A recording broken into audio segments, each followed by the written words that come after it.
Welcome back. You're watching Questing for Glory, Hope and Healing 2. We're supporting NAMI, the National Alliance on Mental Illness. Be sure to visit NAMI.org for more info. My name's Rajasu. I'll be hosting for the next couple of runs. Coming up next, we have Ryan Ford with Super Mario RPG Any Percent. Ryan, you're up. All right. Hello, everybody. So introductions. I'm Ryan Ford. Kind of a newer speedrunner for games, but mostly known for Smash Bros. Melee as a top player. But yeah, okay, if we can get a confirmation on what the incentive was for the bid war for the file name. Sure. So we have Waluigi in the lead. So Right, that's going to be the name. Okay. Does case matter or no? Capital W. Okay. All right, Waluigi. Nice choice, everybody. All right, so I'll get the timer started. I'll count down from 3. 3, 2, 1, go. All right, and yeah, so I got about a minute of downtime before I actually gain control of Mario. But for the first fight that I get into, I'm gonna be trying to manipulate the RNG from the Terrapins, the armored turtles that I'm gonna fight. So ideally, if I get the manip right, then I should get hit only once. Once during that fight. Every extra hit is loses about 2 seconds. So mostly, yeah, I think the frame windows to get each part of the manip is roughly like 6 to 8 frames for most of it. Oh, the mic is overpowering the game audio, I heard. Yeah, I could try to turn it up on my end after I have a free hand again, because I'm about to start moving. So I do have to move in that specific way to have the minute work at all. So I have to watch the Terrapin's hand swinging before I choose when to attack. Oh, I actually failed it. I think I went like literally a frame too early, so I already failed the minute. So for the last 3 attacks in the fight, I'm going to be using Jump because even though it's a little slower than using Attack, every 2 jumps I use, the Mario's jump power will increase permanently. It caps to 255 uses for it, so there's a specific routing for Mario's jump damage for about the first half of the game to save extra turn to save having to take extra turns in some boss fights. All right, good work, tech team. So I didn't even have to do anything. So yeah, this tutorial fight versus Bowser. Normally, since you're targeting Bowser, for the first time you play this, you probably keep attacking Bowser, and then Peach will give you a hint saying to aim for the chain. So the chain is always targetable. So yeah, just do two regular jumps onto the chain, and that ends the fight. And with that, so I did 2 untimed, or every attack I've used so far has been untimed because it's faster. So around the 6-minute mark on the timer, I'll probably get asked for a tutorial on how to do timed hits, if I know how to do timed hits, and I won't need it because I already know how to do it, obviously. So timed hits. There's usually about a 5-frame window or so to get a full timed hit, which most of your attacks do double damage if you get a full timed hit, except for Jump. It does 50% more damage, and then half timed hits does 50% more damage for most of your moves, and Jump does 25% more damage. So if you half time a move, that means that you were either early or late outside of the full time hit window by. Usually there's roughly a 7-frame window outside of the full-time hit window. That's definitely a lot to explain for it. They may not have explained it too well. The game doesn't really tell you about like the full-time hits and the half-time hits. They just tell you about timed hits in general. So when blocking, if you get a full timed block, you'll take 0 damage from moves that you actually can block. And if you half time it, then you'll take half the damage that you would have taken for if you didn't block that hit. Yep, Star Road is gone. Massive sword just fell through. So what's up, Justin? Yeah, Justin Credible is the world record holder for this game. The only runner that has a 2 hour and 46 minute time. We're better. So yeah, it's quite a beast at this game. Yeah, so since I'm playing in English, so I'm gonna go onto this save block because if you try to leave after talking to this toad, then they'll give you a tutorial on they'll give you a tutorial on like how to save. And and he won't let you leave. So if you go onto the save block, then if you go into the save block, you can skip that text. In Japanese, we usually take the text because it's faster to just do the text. So yeah, it's kind of like the world building here, where like this mysterious sword fell into Bowser's castle, and you find out that his name is X-Sword, who's from the Smithy gang, and Smithy's trying to take over the world, basically.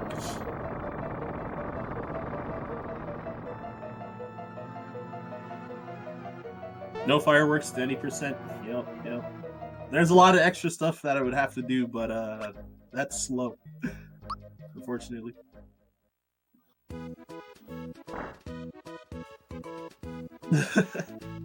That would be a neat incentive, but would have to probably have to do like a whole category extension for that, for fireworks. Alright, so this part, I gotta make sure that I say no to these 2 tutorials coming up. So the first one's on how to use items, and then the second one is about time hits, as I mentioned.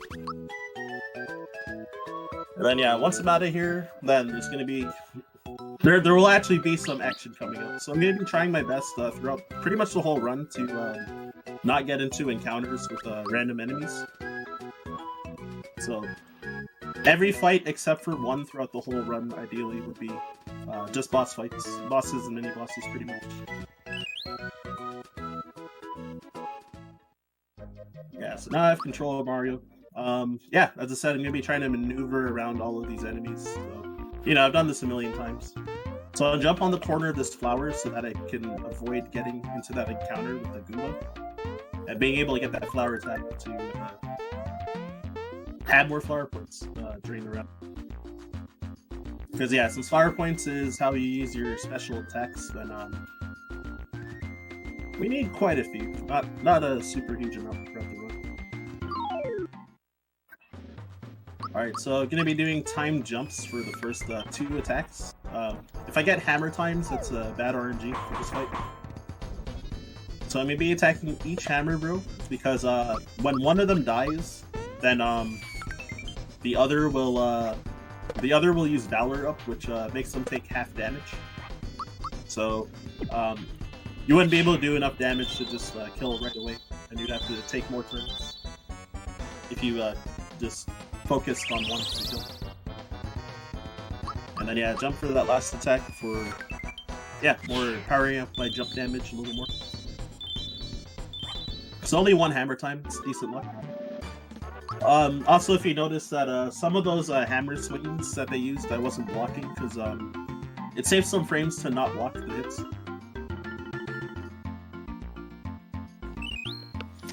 We have time for a few quick donations. Yeah, go ahead. We have a $25 donation from Nightflyer with no comment. We have a $50 donation from BD Jeffy P saying, DQ1 Rando with FF1 sprites? Yes, please. And we have a $5 donation from Countdown saying, I am waiting for you at the factory. Good luck not losing to Exor on the way there. I'm gonna destroy Exor. Countdown though, that's a different story. So I want to ride this toad to get that frog coin there, and you probably have noticed that I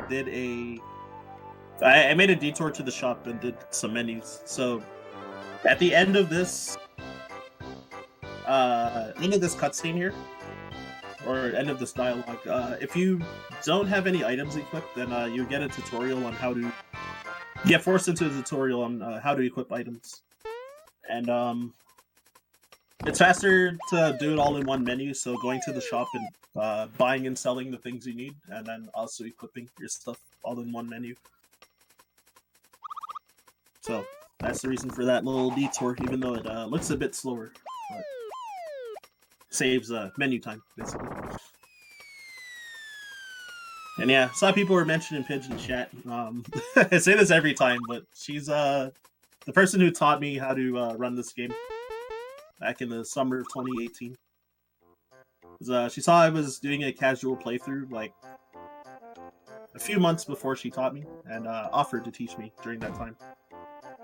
And then since my sponsors for Smash, they went bankrupt, then I wasn't traveling much anymore. So then I had more free time, so then I hit her up, and yeah, she was down to teach me how to run this game. So I had that little weird movement there because I wanted to move the camera over to the side of it, because it's slower to let the camera pan over by itself when you activate the cutscene.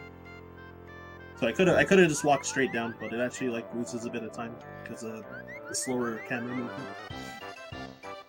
So that's why I went right and then down. So yeah, here's Croco. If you know the story, then Croco stole this tadpole, Mallow, his grandpa's frog coin. She came here to buy his grandpa's favorite snack, so he can't do that with his stolen frog coin, so that's why he was crying. And Mario, being the good guy, is coming to he wanted to see what's up, and he's like offering to help to retrieve the frog coin. So that's the story so far. And then yeah, just getting through an extra bit of dialogue. Since we are playing in English because of the file name, which thank you everybody for putting donations into that bid work, by the way. Yeah, since I do have to play on English, it is like roughly 9 minutes slower than playing on Japanese, just because of text speed. Might be a little more slower because since I read Japanese and not English, I'm just kidding. Alright, so after this text, so normally I would try to skip over the second spiny down in my path. Wait, is it the second? Yeah, second spiny, but I'm gonna take a safety save because of marathon safety, though. Yeah, dodging the spiny, you have to do your movement a little different in English compared to Japanese, because when you start moving, the Spiny's position will be different, because the English text takes longer, so you're like on the map for longer. Oh, whoops. So yeah, I'm trying to jump on the left side of these flowers so that they're facing to the right away, so I can jump off them instantly. I avoided the coins in the previous room because when a new coin spawns, it causes lag, so it wastes a bit of time. And I got that Cola from that invincible chest, which is worth 200 coins, so gonna be trying to sell it for money. And here, I'm gonna be trying to do, it's called the Canine Jump. So I'm gonna jump off this dog. Nice, I got it this time. 2-frame window off that dog to get that chest. You also have to hit the chest while it's at the bottom of its oscillation, because these chests in the air are hovering up and down. Otherwise, if you get the 2-frame jump, you just won't reach if you go at the wrong time. So I got a flower tab there, which increases my max FP by 1. So with that, means I won't have to grab an extra flower tab for the next boss after this one, and might be a chance at doing a faster fight, depending on the RNG for this boss, Croco. So yeah, just had to catch him behind the tail 3 times. I got really good luck there. I've never had luck that good, actually. It's wild. And my ending position is going to be near the spring after the fight, too. So I'm gonna be using jumps pretty much. I gotta try to make sure I actually full time these blocks as well. Otherwise the fight could get dangerous. So Croco has a 33% chance to throw a bomb at somebody, and Mario has enough HP that he'll survive by 1. Mallow, if he's not defending, will get 1 shot. And if he's defending, he'll survive with like 4 HP roughly. So ideally you want to get 0 bombs in this fight, but yeah, I got 1 so far. Alright, normally I would let Mallow die there, but since Mario's at 1 HP, I'm not gonna risk potentially losing the fight. So, since I was able to get that second honey syrup used, if Croco attacks Mallow, you want to let Mallow die there so that you don't have to defend with Mallow for the rest of the fight. But since Mario got hit by a bomb, then the last turn of the fight, there's like a 33% chance he might throw a bomb. And if he throws it at Mario, then I would just lose the fight. And that's what happened, but I left Mallow alive, so... Alright, it's good that I got a freebie with that honey syrup, but yeah, unfortunately I had to waste to pick me up there. It would have been good for coin routing, so I'm gonna be hoping for more freebies with feature honey syrups that I use. So yeah, that's the end of the fight. Yo, Void, another legend. In chat. Alright, given physical attack for Mallow here. Which is, in the newest route, we give Mallow physical instead of special now, compared to the old route. Mallow doesn't get a whole lot of use in this run due to new routing strats. So, gonna save here. The reason I'm saving this time is because in case I mess up, I'm gonna be doing a trick called max skip, which usually people are familiar with speedruns and randomizers for this game. That yeah, you can skip this first major boss that gives you your first star piece normally. What's up, JMPZ? That's me. So yeah, there's a pretty big like bubble on. Oh god, I got it. That jump. So yeah, there's a pretty big bubble that triggers the boss fight. So if you step into the trigger, then you'll walk up to the boss and end up having to fight him. The fight is pretty slow. I don't play Melee. Yeah, I actually stopped going to my locals like as of a week ago. No, I'll be going to the monthlies, which we do have a local monthly coming up next week, Sunday, the 21st. So I'll be competing at that. I lost the last one a month ago, second place, but we'll see if I can win. But yeah, so I'm gonna try max skip again. Doing the fight is really slow, but if I take like a billion tries as well, that could just end up being slower. Okay, I got it this time. So yeah, normally after you beat Mac, then you have to talk to the Chancellor to get rid of all the minions in the room or in the area. But yeah, because I skipped over the boss fight trigger, that I was able to just talk to the Chancellor there. So I probably lost like 45 seconds failing to skip the first time, but not the worst. Cause yeah, I think I did the same setup last time, but I think I jumped too early, so then the shyster was not at the right height when it was bouncing when I landed on it. And yeah, the fight versus Mac is also like pretty difficult and it's slow because since you're really under leveled as well. So yeah, you don't even get the star piece either. It's, you normally get it after the fight, but the game only checks for the 7th star piece for you to actually complete the game. So it's not a big deal. I don't even have the star piece menu because I haven't collected a star piece yet, technically. Even though the game still goes as normal. Alright, Kerosaurus. Yeah, I guess I don't have to grab the backup flower since I hit the Canine Jump.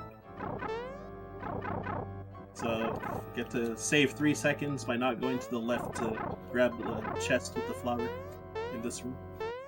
So using the star, I want to kill 8 rats for EXP. It's not a big deal if I miss like 1 or 2, but ideally not. Alright, got them all. And then here, gonna hope that boos don't spawn in my way. Alright, cool. Like, usually if you move smoothly, they usually won't be in your way, but sometimes they will. Alright, just gonna save for safety. It's fast to save, so better safe than sorry, right? I don't want to have to do max skip again. So there's below 1. So since I have 12 FP, then pretty much gonna be doing what? Jump with Mario, Thunderbolt on the first turn with Mallow. Jump again with Mario, then attack with Mallow. And then for the rest of the fight, Mario will jump if he has enough FP. And then Mallow will just support with honey syrups. Maybe Able Juice if Mario gets put to sleep. Alright, so that's good RNG there. The second turn, Belome, I think he has a 66% chance to use a regular attack. His regular attack, like licking. Or he has like a 33% chance to use Sleep Sauce and put someone to sleep. So, if he uses Sleep Sauce, it loses like upwards of like 12 seconds, depending on who he targets. So it's a pretty rough look if that happens. So I just got another freebie with the honey syrup. I wasn't 100% paying attention, I think. And Scrofunk turns Mario into a Scarecrow, which locks his X button and A button, so I can't use physical attacks and can't use items with Mario. What is also good about it is that Mario won't be able to, while he's a Scarecrow, he won't be able to get put to sleep by Sleep Sauce. So I'm getting some crazy luck too. Yeah, I think this was actually perfect RNG for this fight.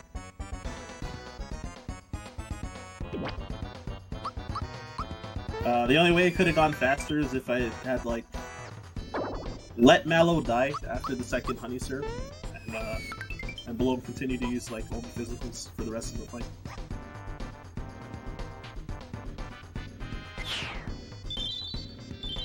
Got a freebie. Nice.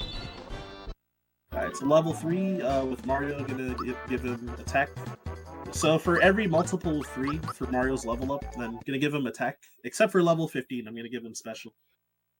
And for every level that's not a multiple of 3, I'm gonna give him special always. Mallow, so level 3 I gave him attack. Level 4 I'm gonna give him HP. Level 5 I'm gonna give him attack, and then the rest of the game I'm gonna give him HP because he won't be used for the rest of the run after that.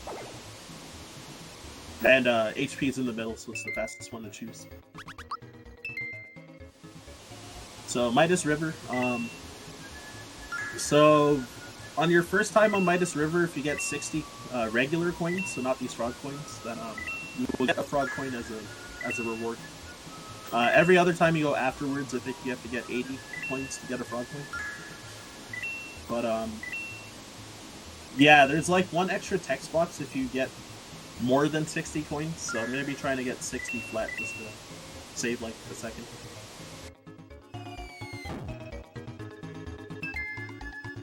Alright, so this one, gonna stay on this side, and when there's a row of 4 coins, I'm gonna skip the 4th one, which should, unless if there's a fish in the way, then I have to jump over the fish. So with that, it should line up that I get exactly 60 points doing that. Assuming I got 13 going down the waterfall. If I get less than 60, then I won't get that frog point, so that's really bad and a huge time loss. So it's better to get more than 60 than to get less than 60. If you didn't get exactly 60. I definitely said 60 a lot there. Alright, so yeah, if there's any more donations or anything, then by all means. Well, I'd like to point out that we have some excellent prizes opening up with this run, including a dark blue slime plush from Plush Mayhem, a Golden Axe pixel frame from the Stubbins, and a Sega Genesis wireless 8-button arcade pad from Retrobit Gaming. and you can get the chance to win those prizes with just a $5 donation.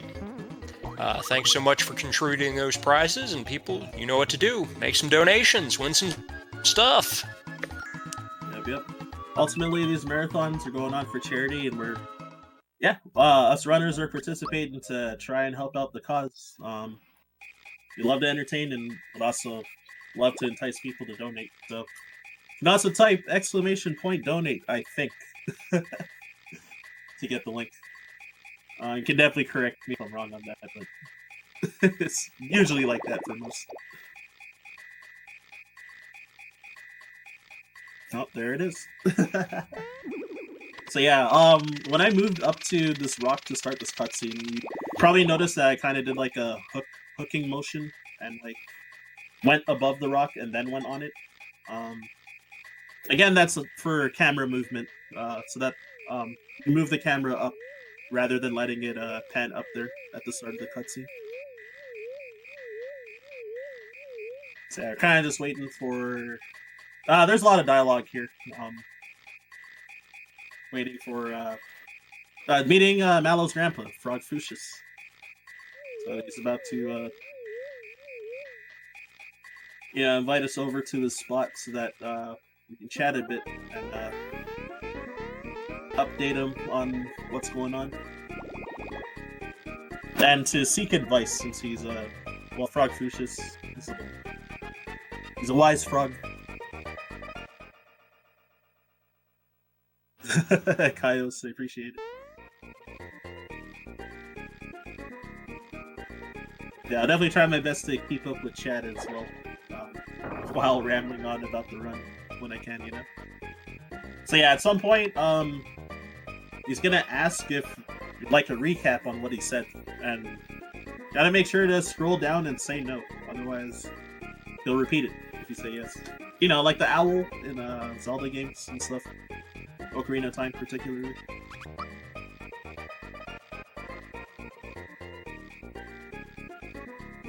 Oh yeah, I also never mentioned so for this game a few years ago, so turbo controllers are now allowed. So I'm using a SNES ASCII pad controller. So I do use turbo for some parts, mostly for text mashing. Sometimes if I'm selling a bunch of stuff in a row in the shop menus as well. So it's nice to not have to actually like match through all this text. And it also does allow for more bathroom breaks and sometimes if you need water, like need to refill like a glass of water or something, then some parts have enough dialogue that I can let the turbo run and then I can go. So, you just found out there that Mallow is not actually a tadpole. Mallow fell out of the sky one day and Frog Fuchsius took him in. And the sign said that, the note said that his name was Mallow. So, that's how Frog Fuchsius knew his name.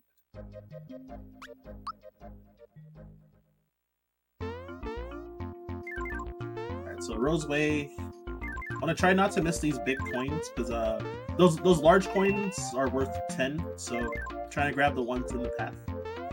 If I miss either one of them, then the next room I would grab a bunch of coins from the chests, basically.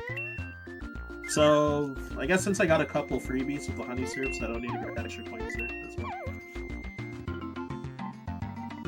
ASCII 902. Nice rhyme.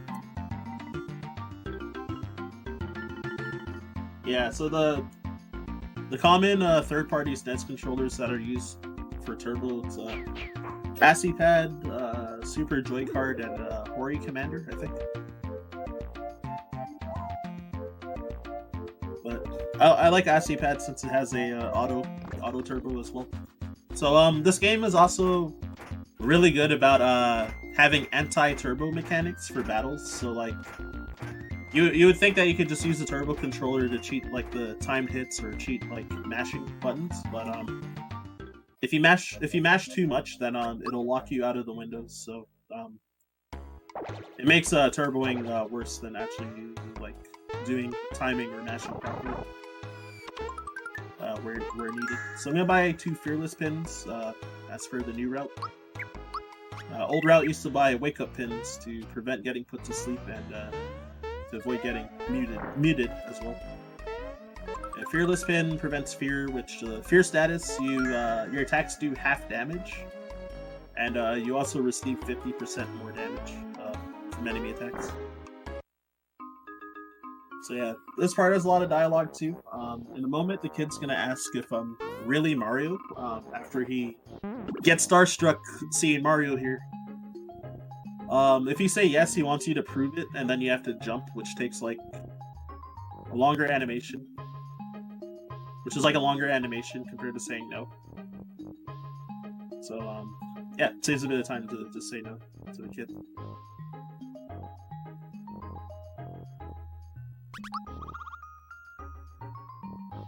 Yeah, this game allows only one input for timing. Exactly. So yeah, even if you try to press it twice in quick succession, then you won't get a time hit because of that.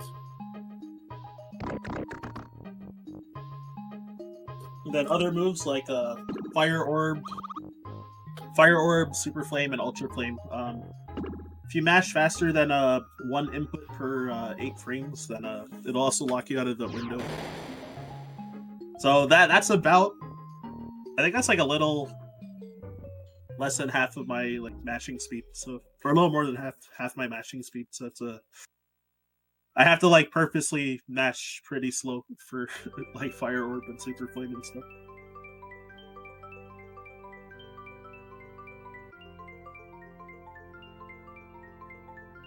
Alright, so this cutscene got about, shoot, I think it's like 70 seconds. That's a lot of downtime if Rajasu wants to.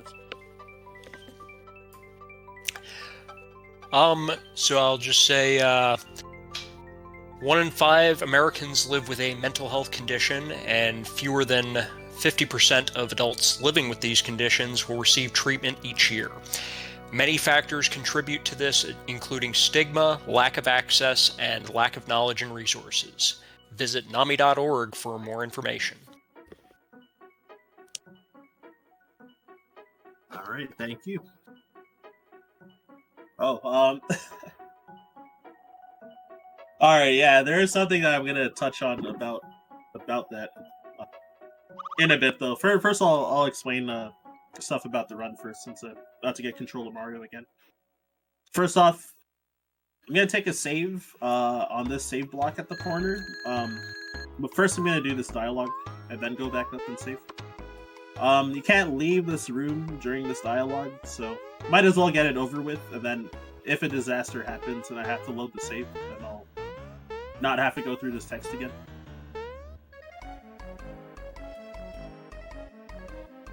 Alright, here you go. Yeah, so I'm taking a save because you'll be doing what's called Wiggler jumps. So the first Wiggler that I see after I grab this Caracola, this invisible chest. This Wiggler, I want to bounce on him 10 times to get a frog coin, and I want to do that 7 times in total to get frog coins as part of the routing to buy the EXP booster later on. So the Wiggler has 6 random paths it could take. So 3 of them he'll go in front of the stump, and 3 of them he'll go behind the stump. He either give me this easy pattern, which he gave twice in a row, where he kind of like goes like straight lines around the tree, or he can zigzag in like 2 different ways, like this.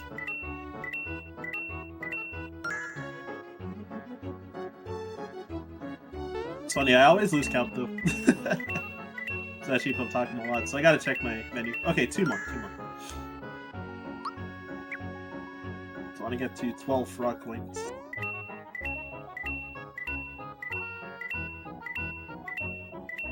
Yeah, so I definitely miscounted when I...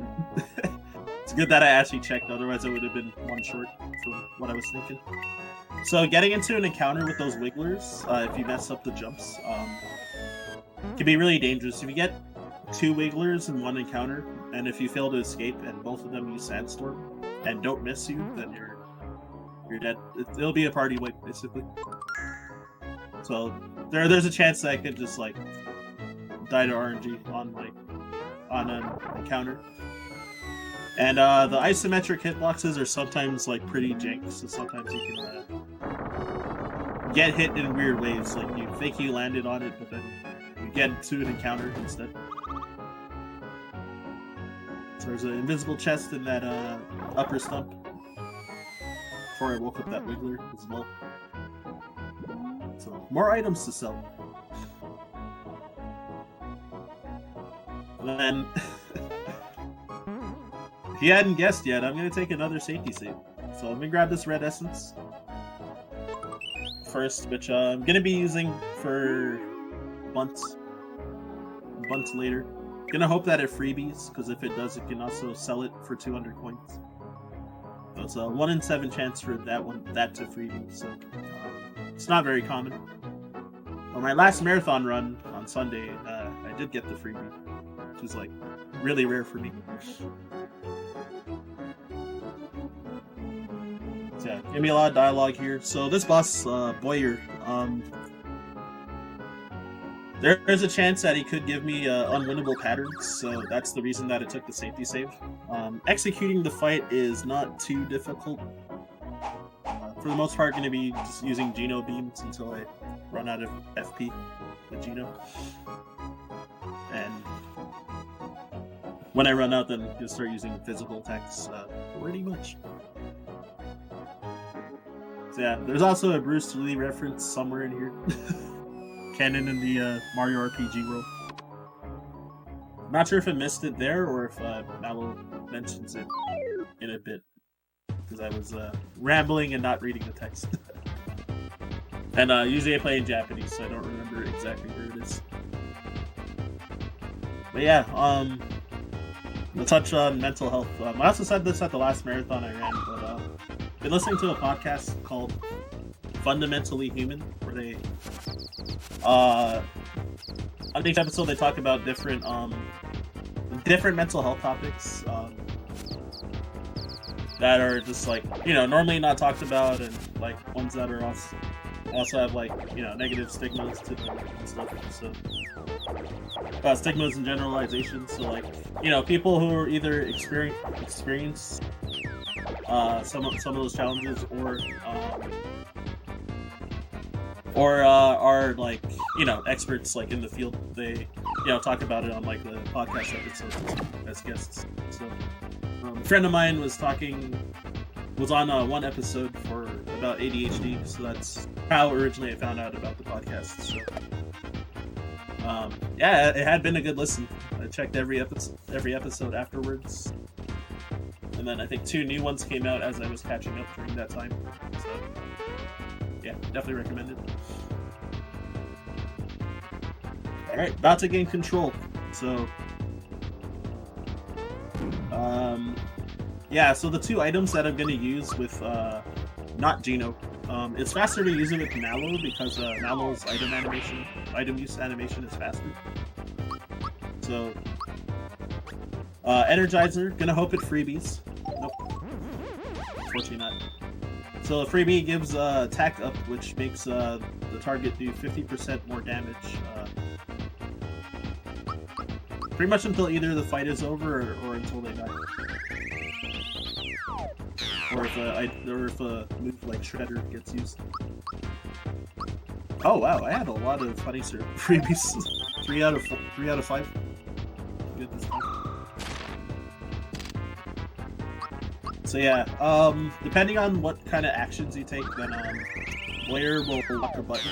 So in this new route, we get him to lock the X button, and he can use either Bolt's Lightning Orb or just his regular arrow shot. Lightning Orb is the slowest attack, which compared to the attack you want loses about 5.5 seconds, I think. Bolt's loses about 3.5 seconds. But yeah, if Geno gets hit by a bolt and like 2 bolts or 1 bolt and 1 lightning orb, then pretty much have to reset. So ideally that doesn't happen. He's already in danger. Or if I miss time blocks versus those arrows. It can be a benefit to let Mario and Mallow die as well. so that you don't have to defend with them to save a bit of time. So for this turn, I'm going to use a regular attack with Geno, and then jump with Mario. It is a little faster than using Geno Beam, but it'll also make Boyer lock a different button. Alright, so on the final turn, if he happens... Oh, it missed. No. I was going to say, if he happens to shoot an arrow at Geno, I gotta lock it, or else I'm gonna lose. Alright, so gonna lock the Y button. Gonna hope for a physical attack. There it is. Yeah, so that gamble, he has a 33% chance to use the sleeping arrow to attack. He says goodnight. If he puts Geno to sleep, particularly, then it loses a lot of time. I think it loses roughly like 7 seconds if it targets someone else, but then it'll probably lose you like upwards of 20 if Geno gets hit. So fortunately that didn't happen though.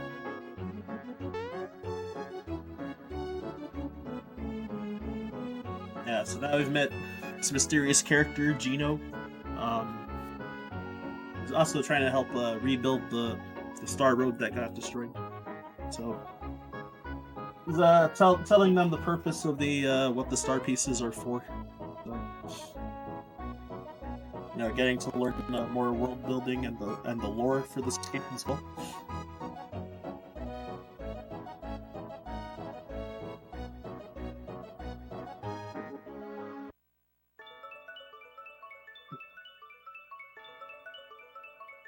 Alright, my bad. I was catching up on chat. Just reading. I saw mentions of the Mario and Luigi games, so I got really interested as well. I love that series.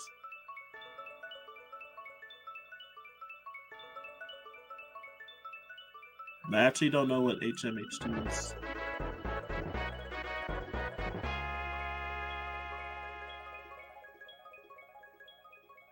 Yeah, that's cool. That's cool stuff to learn. Thanks, chat. Half-minute hero, true. I saw the first one, I think the first one in a GDQ run, when I was watching the VODs a couple of years ago. It got the first star. Yeah, it's like supposed to be the second, but, you know, as I explained earlier, about technically not getting the first one.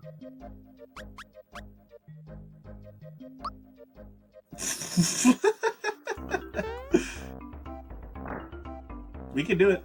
Alright, so I gotta sell some items here. Flower tab and free Kerosaurus. Buy all the weapons. 4 work pants and mid mushroom. And then equip everything I bought pretty much. So the 4th work pants is that I don't have to swap work pants around with party members. I guess is the main reason. So it makes menuing faster / easier.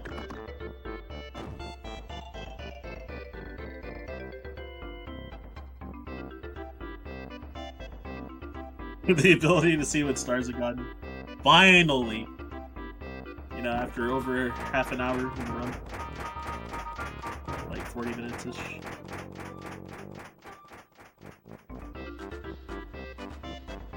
I don't actually have the timer, so I was just kind of ballparking. So, you know, in Japanese, like after Boyer, you usually have like a low to mid 36-minute somewhere in that range. 42:40. Yeah, it's 42 and change right now. Okay. Yeah, with that missed max skip, and then also yeah, and I'm also playing in English. It's like definitely a lot slower because of that. Or the combination of those two things. So that makes sense. Not the worst. Alright, so Mario getting knocked unconscious, and then suddenly Croco appears. And it's gonna steal all of my coins pretty much. So need to chase him down and fight him. This fight is like quite a roller coaster for RNG. Like, assuming that my execution is fine, like I shouldn't lose the fight. I don't think I've ever like even come close to losing, but famous last words. And but he can waste so much time, like, and he like pretty often like does waste a lot of time. He has like a decent evasion stat, so like your attacks can miss, your regular attacks can miss. And then he can just like throw items at you like for days. That's a really good physical to get turn 1. So now I have the choice with Mario to either... Oh, I missed. Okay, I paid for it. So what I was going to say is that with Mario can either use his physical attack, which is faster than using jump. But using jump, he'll never miss. Even though jump is also slightly weaker, but you won't miss, which is pretty big. And then I missed, so... Fortunately, he didn't throw a bomb at Mario, because Mario gets one-shot by a bomb, and Mallow, because of that HP bonus I gave on his last level up after Boyer, Mallow can take exactly 1 bomb at full health, and he'll survive with 1 HP.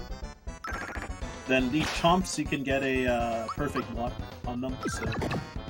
They hit the chomps hit pretty hard, but yeah, as long as you have the block timing down, then you'll be fine. Wow, got me 2 physicals from Chopper, that's incredible.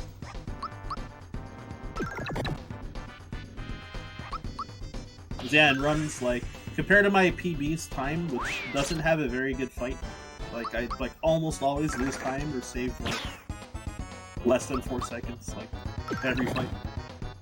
It's always like I either lose, like, close to half a minute or I save, like, 4 seconds or something. Ooh, flower box drop, that's pretty lucky. So Croco 2 has a 25% chance to drop that flower box, which if you use it, it permanently raises your max FP by 5, but I'm gonna use it later to sell for 500 coins, which is huge.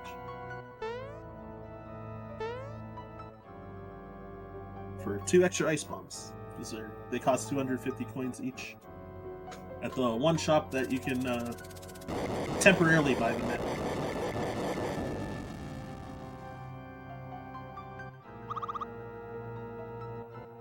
So yeah, that's a pretty lucky drop there. So want to kill I'm not sure the number of bombs that we actually killed for this. You have a specific route, even though they're all trying to dodge me hard.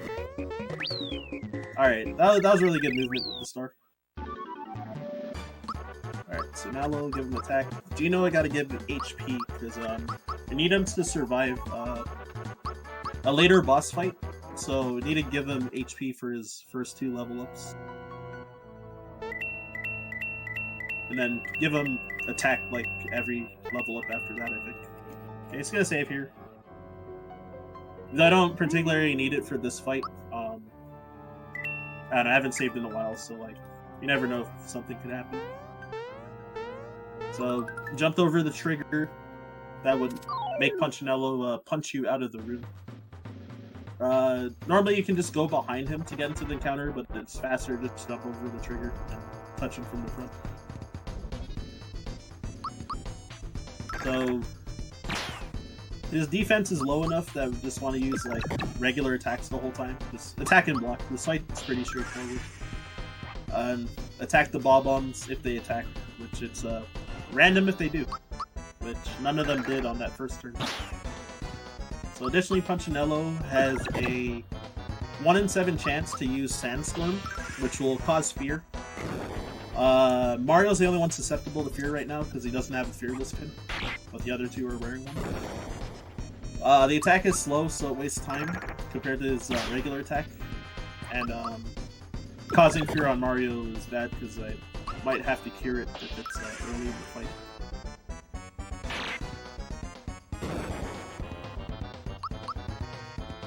And then, yeah, definitely don't want to miss time blocks on the, as the bombs get bigger and bigger, because they'll start doing more damage, so you definitely don't want to miss them. Gino is tanky enough that shouldn't be a big deal, but Mario can die pretty easily. He's, like, very spongy with the early parts of the run.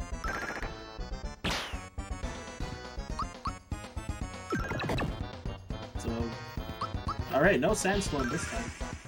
Lucky me. didn't have like too many bob-omb attacks either. Oh, I mistimed Mario's attack, but still did enough damage to kill him. It's nice.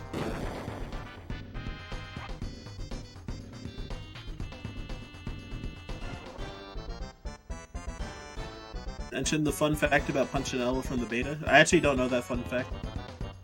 I bet Pidge said it the last time she ran this. If I were to guess.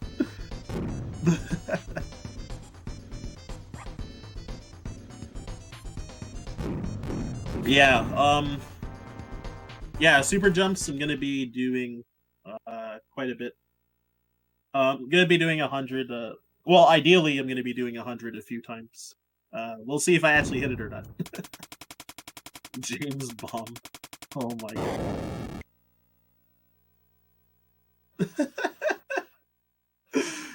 Yeah, so I guess I got taken out because legal reasons, exactly. Kind of like Mike Bison in Street Fighter.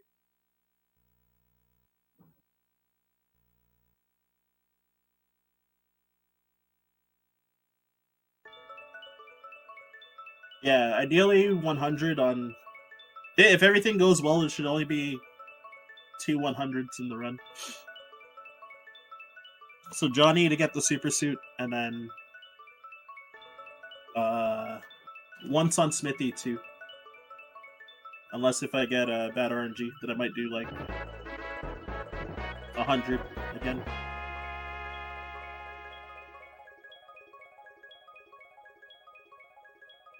We'll see. Alright, everybody that knows about the Minecart minigame. Guess what time I'm gonna get. Don't worry about the decimal point in the time. So, for myself, I usually get somewhere between like a 156 and like a 210 if it's like really, really disastrous. So. I'm aiming for sub 2, at least. Yeah, so B is to jump, X to use your boosts when you grab mushrooms, then A or Y to break. So either if you're going fast from a boost, or if you reach these hairpin turns, then you have to use the brakes so that you don't fall off.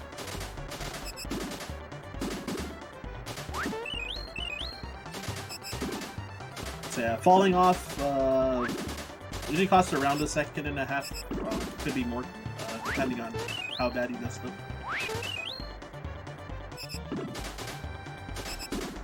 And then these sideways rooms, I'm gonna be trying to grab as many coins as I can as well. Since these are big coins and they're worth 10 each. I want to grab all these mushrooms up here.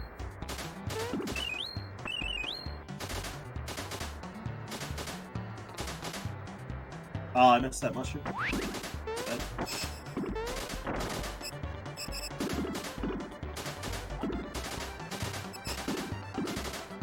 Alright, so I'll probably lose a small amount of time from missing that one mushroom.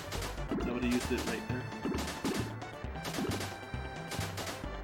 And make sure not to miss this jump, because otherwise you get put back, pretty far back, and you have to take like a long detour around. And you can't get a second chance at that shortcut, so pretty important to not miss that one. It's not hard to miss if you've done this a bunch of times as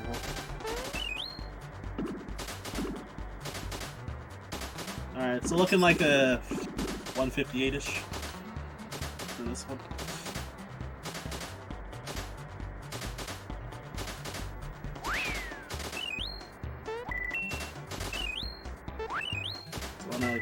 I missed one coin, but should be fine since I've had so many like honey syrup freebies.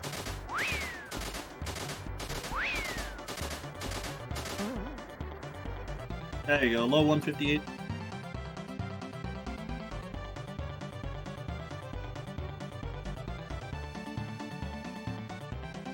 Recent major improvements to the route. Yeah, we don't fight Pandoroid anymore. Otherwise, I would have back in Kerosaurus before Belome 1.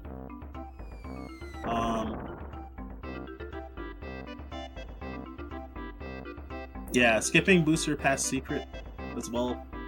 So I won't be hitting the switch in Booster Tower. Because before we used to backtrack to Booster's Pass to get an extra frog coin, so you would do one less Wiggler jump, and you would, or was it 2 frog coins? Actually, I forget. And there's a Kerosaurus in there, so used to sell that for 200 coins to buy an extra fire bomb, which made you less reliant on freebie luck for the run too. It was just overall having more money, pretty much. Yeah, quite a bit of dialogue going on. The whole like booster parts is a really charming part of the game. Like, it's got a lot of like it's got a lot of good humor, like in the dialogue. It's a lot of charm. So I always recommend this game to people. So that bush before I grabbed that rock candy, it's actually a fake enemy called Artichoker, and you can't escape the fight if you get into an encounter. So it's like kind of a run killer if you run into that instead of jumping over it. So you'd have to try to fight basically. And the enemy is pretty strong too, so you could potentially wipe.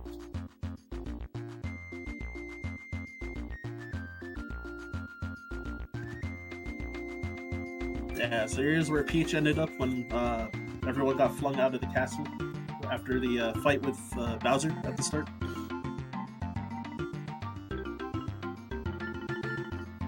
But then the door...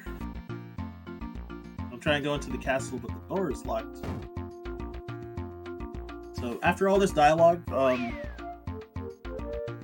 gonna get asked for a tutorial on how to swap party members. So I gotta make sure to say no, otherwise that loses a huge amount of time going through the tutorial.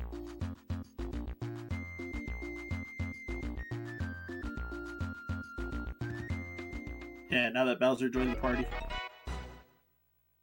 So yeah, say no to that. So yeah, I like the movement in this area. You really don't want to encounter the Sniffits because you can't run away from the fights. So it's pretty important to not touch the Sniffits.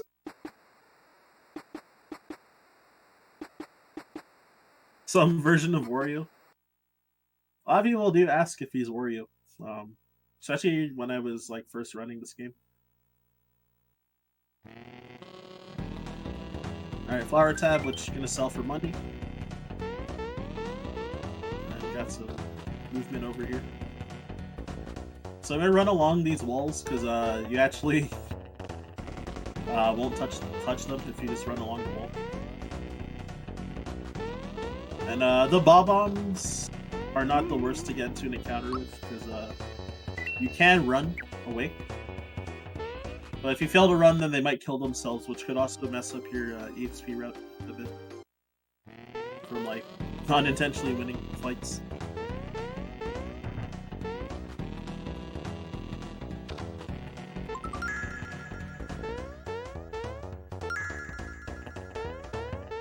Alright, so really don't want to get into an encounter in this room. There's booby-trap spots everywhere that has a...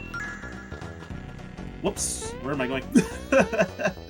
Blue Podoboos. I don't remember their actual names, but... You know, it's like fireball enemies in Mario. It's like blue ones, and they're faster than your party, so they,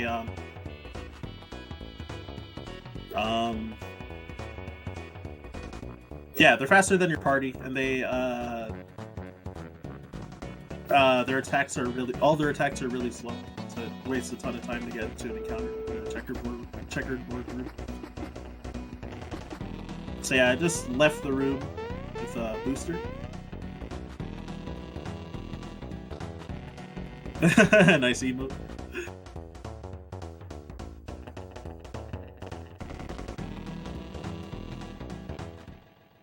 Wario's debut was in 6 golden coins. Yeah, Mario Land 2, right?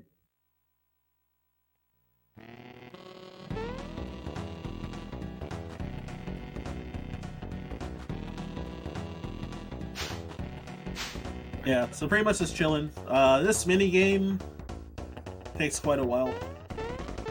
There's a lot of dialogue before you actually start, and then there's a whole bunch of like maybe like waiting around and waiting for the snippets to open the curtains and stuff. So if you get caught 3 times, then you have to fight. You have to fight the snippets and boost it. But trying to win the minigame to get a item called the amulet, because the amulet gives you a bit of offensive and defensive stats, but it also what's the other reason? Oh, it lowers your speed, which does come in handy for turn order, and it you also take half damage from elemental attacks as well. Even though it doesn't say that in the actual item description. So it does help for help defensively quite a bit against spells.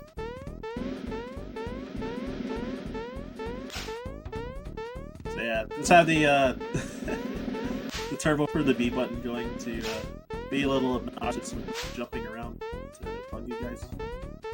All y'all viewers at home. So yeah, while there's a ton of downtime, make sure you donate. !donate in the chat.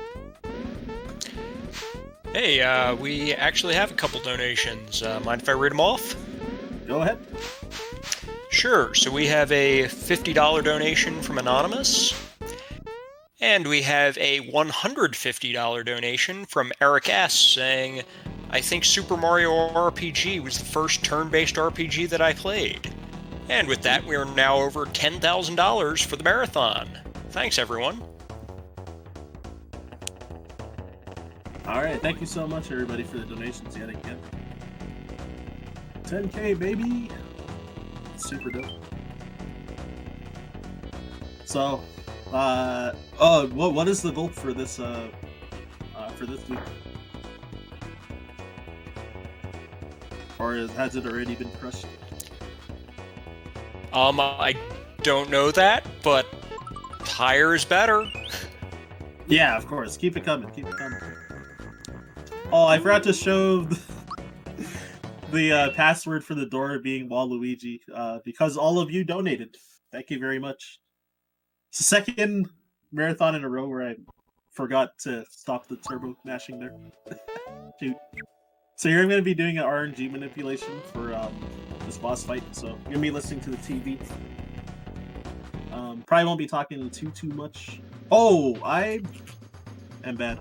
I forgot to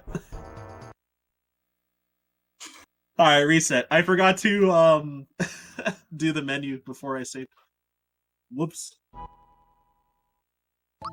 Yeah, so that's kind of a waste of time, but I forgot to swap Mallow out. Shoot, what am I doing here?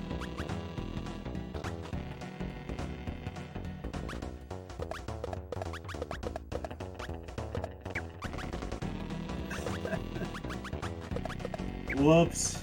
Okay, yeah, so I do have my headphones off as well, because yeah, just to hear the TV better, because the RNG manip is purely audio cues. I did mess it up last time in a run, so hopefully I can show off the whole thing.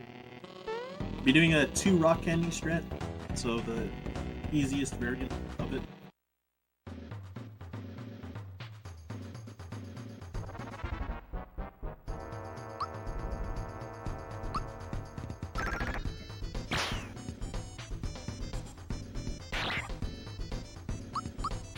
Terrorize should do 46 on the left guy and accept 17 on the right.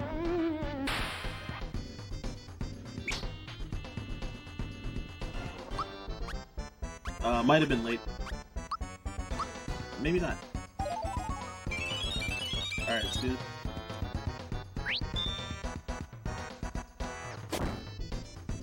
Alright, I think it's good.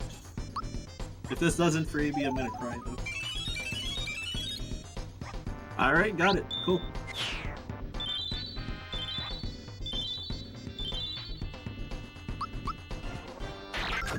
so I think... Oh, I got a bad damage roll. Okay, yeah, so I think that, for this... Okay, so assuming that Mario did 120 damage on the last turn, then I think that,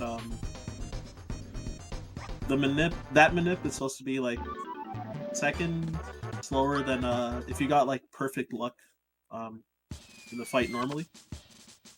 Alright, so all y'all count how many, or not count, guess how many flowers I'm gonna get in this minigame. Anywhere between 0 and 16. I need to get at least 8 to not lose time, grabbing back flowers. So, honestly, if I get worse than, like, 13, then it's probably a disaster, but I do pretty often get, like, 10, so we'll see. So, listening to the TV for audio again. For when these barrels come. Really?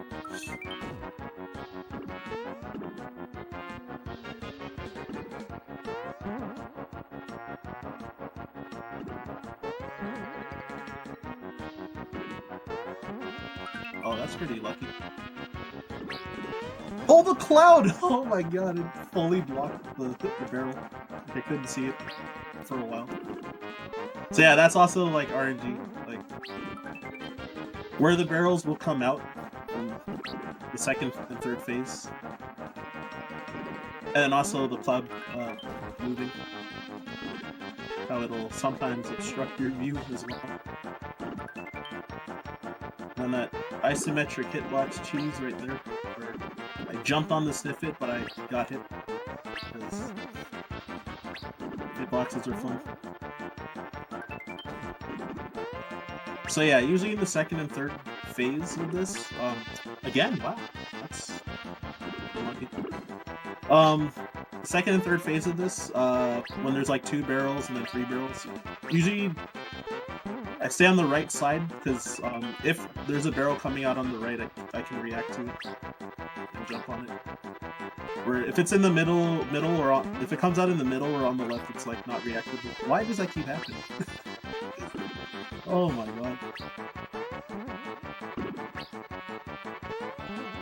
Yeah, it's like usually supposed to be like your jump timing is kind of bad when you get hit. I got destroyed because of the sniffits. I'm not even sure how many I got. Like 8, maybe. Yep. So, sorry for anyone that had some sort of faith in that it would go well. Because I was acceptable, but it doesn't to my standards. And it was just purely like the sniffit, like hitbox garbage that kept happening. Late but 11. Sorry, Void. One person guessed 8. Aaron Lord. I think Tomo said it after I got 8. Pretty sure. Unless if the stream delay is actually that long. I'm not too sure though.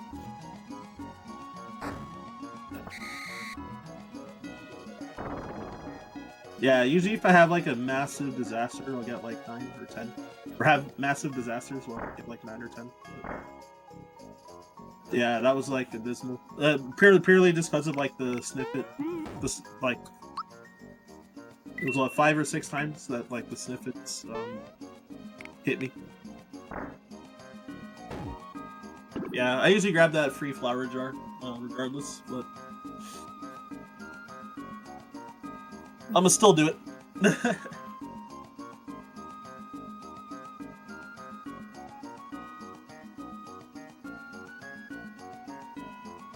Okay, so I got the headset back on.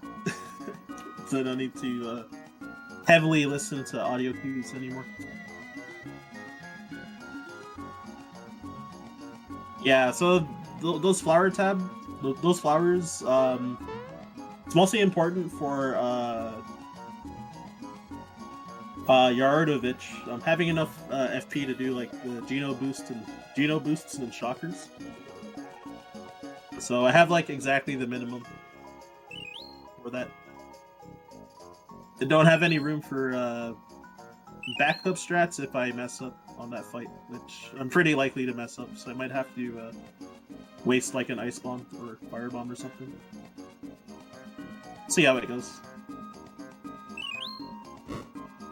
Alright, so chasing around these snippets, they're jerks. They move fast, they jump over those benches a lot. So ideally you want to wait in the middle of the aisles and try to let them come to you. So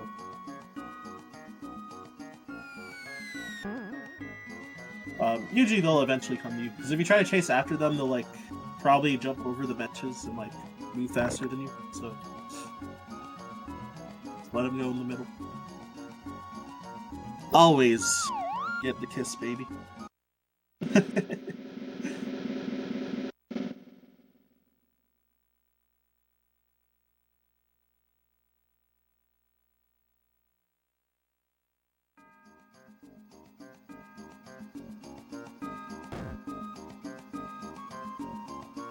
The snippets don't work for Bowser.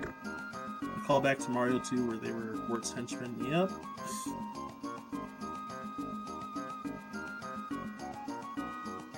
Mario Bros. 2 USA. That was a tough game when I was a kid. Though I've only played it on like All-Stars, Mario All-Stars. So yeah, this fight coming up, Bunt. It's rough. It's definitely rough. So first off, I really want to block these hits, especially if they're attacking anyone besides Bowser. I really want a perfect block. Because they'll do like 1 damage to Bowser, so it's like not too bad if you miss time the block. Usually.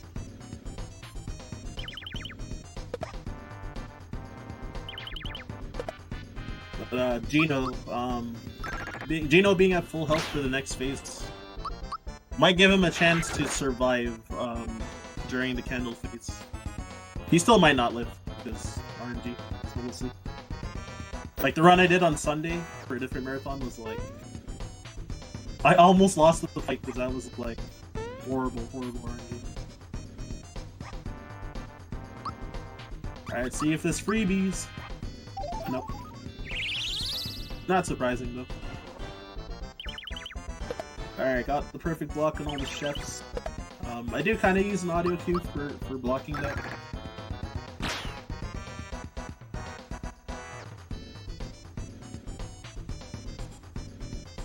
So we'll see how this goes. So the candle phase is like the worst phase of this fight, and can lose like, you know, like close to 2 minutes potentially, depending on what he does. Ideally, you want him to just use physical attacks. If he does use his white balls, they can be hard to block because they have varying speeds. He shoots them out. Sometimes it can be really fast and you like can't really like react to it. So ideally, you don't want the bottom of the cake to use. Nice miss on Geno, actually. Don't want the bottom of the cake to use Drain Beam, especially. All right, this is pretty good luck so far. And then the top cake, there's a lot of destructive moves you can use. Lizard hits kind of hard. Diamond Saw is like devastating and will nearly one-shot Geno.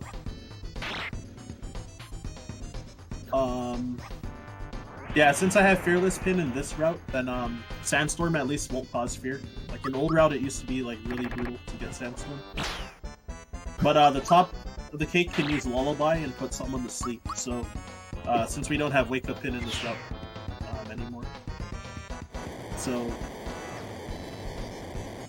if he puts Bowser or Geno to sleep, that can be really bad. It's like worse if Geno gets put to sleep because he's first in your turn order, so you like kind of effectively like lose 2 attack chances. And every time the cake what's it called? Every time the cake gets a turn, then one of his candles lights up, and every time that you hit him, then he one candle will blow up. So that's why I was doing untimed attacks, because it's just faster. But yeah, overall that was a decent fight.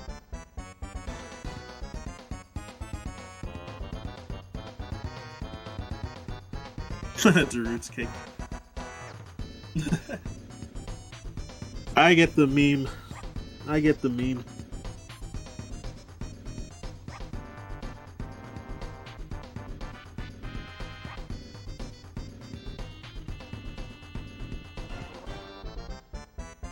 So yeah, this is quite a bit of a wait. Yeah, Mister doesn't know what a cake is, so he's getting intimidated by the cake when trying to eat it.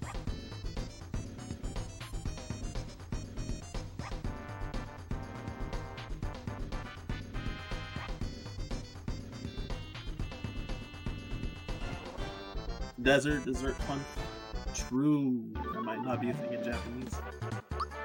So yeah, since Mallow's not used for the rest of the run, giving him HP just because it's the middle option, so it's the fastest to choose. For upcoming levels, for everyone, so yeah, for Gino, his next level up, I'm gonna give him HP, and then I think every level after that, I think you give him attack.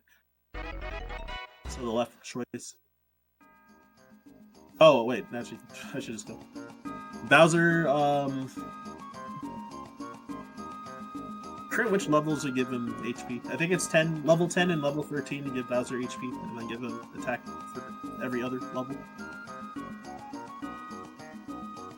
Peach, who's in the party, give her I think HP for her first level up, and then I think we give her magic for the rest of the run. If I recall correctly.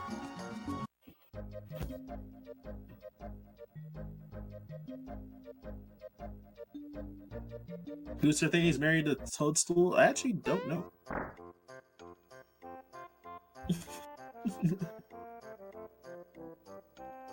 So yeah, I could have gotten this cricket pie like after beating Croco, but at that time the town was under attack from Mac and his shysters, so you can't do it there first off, and then you can do it after doing Mac skip, but then it's like it takes longer to get out of Mushroom Kingdom from there. So since you get auto forced to enter Mushroom Kingdom right at the point where I got the cricket pie, then it's faster to just grab it there.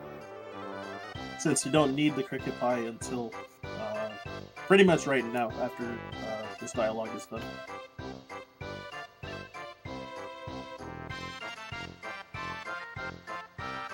Yeah, Rajasu.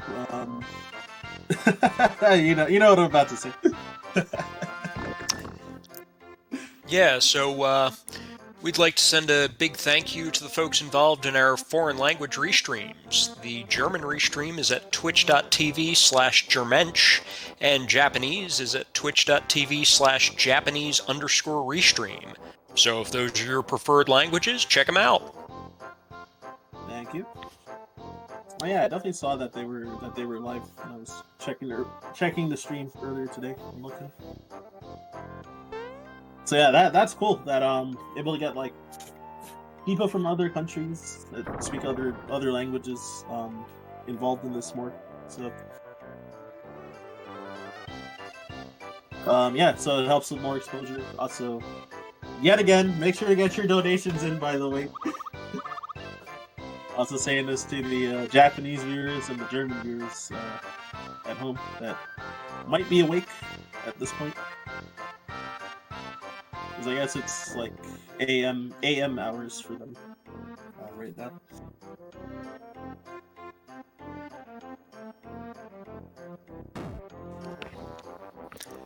We did just have a donation come in. $50 from Flying Enemy. May happiness follow you wherever you go. Incentives can go to Runner's Choice. Thank you very much. Which, yeah, I have Save the Hunters for Shin Megami Tensei, so... So, Runner's Choice is pretty much just going to that every time.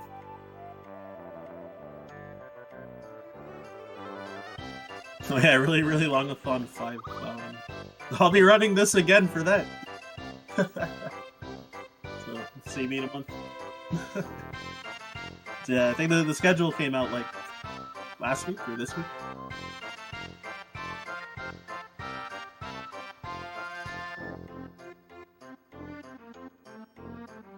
Though, no idea if I'm gonna be running it in English or Japanese for that one, but we'll see.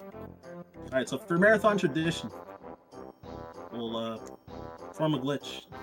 So just open and close the menu, and then Toadstool's sprite gets jumbled up for whatever reason. Normally you're supposed to actually just walk back in the castle and then walk out so that she'll land sooner, so you can talk to her sooner. But love to do it for marathons though.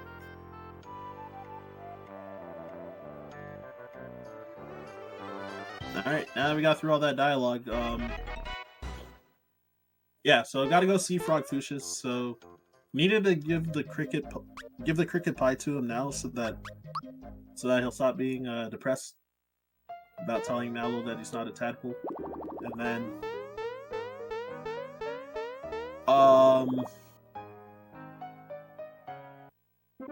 with that, you talk to him again, and then he will tell you that there was a star sighted on Star Hill.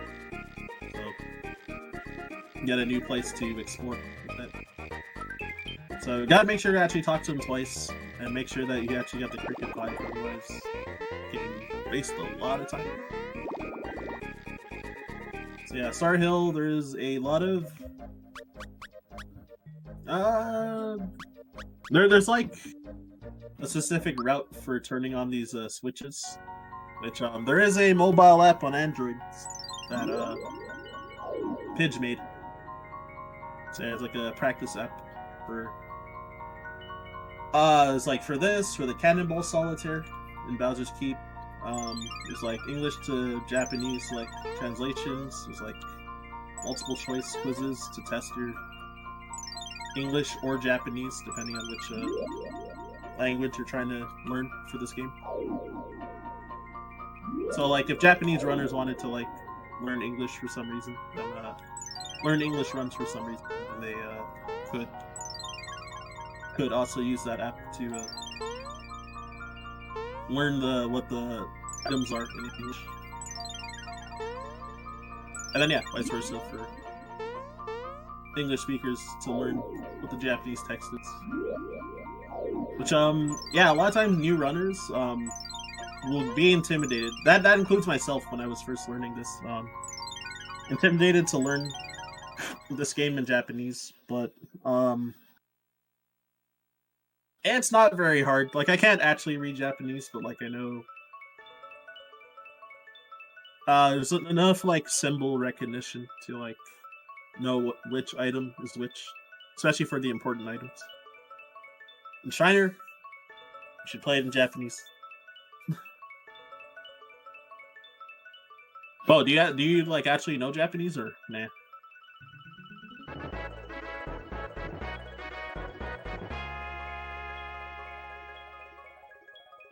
Shooting Star Summit in Paper Mario 64 is actually Star Hill in the Japanese version of this game.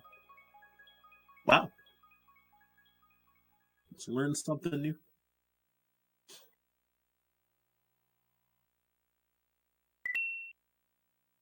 Alright, gonna take another save. Yeah, I wouldn't be surprised if Shiner knows. Gonna take another save, just in case I make menuing mistakes here. So first off, I should have 22 frog coins, so assuming that I do, I will be getting, I gotta talk with this guy first to unlock the sea. Then, if I have 22 frog coins, I should be able to buy EXP booster here. I've definitely bought, like, earlier times by accident, so I usually take that menu kind of slow. Or bought the Sia by accident. So, this long menu coming up.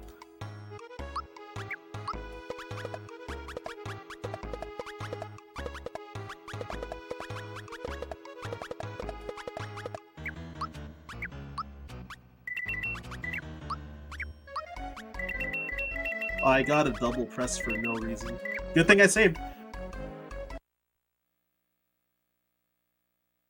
Yeah, I was trying to sell the I think it was a goodie bag.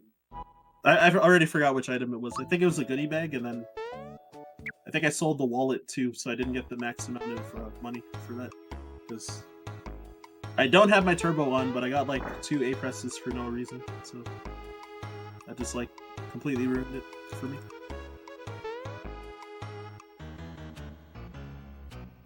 I honestly don't know how either. I try to like really be careful about pressing A once there, and it just somehow got 2 presses really fast.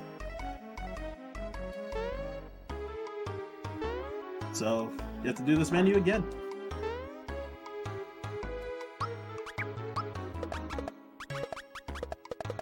Oh, whoops. I did that wrong, but there you go.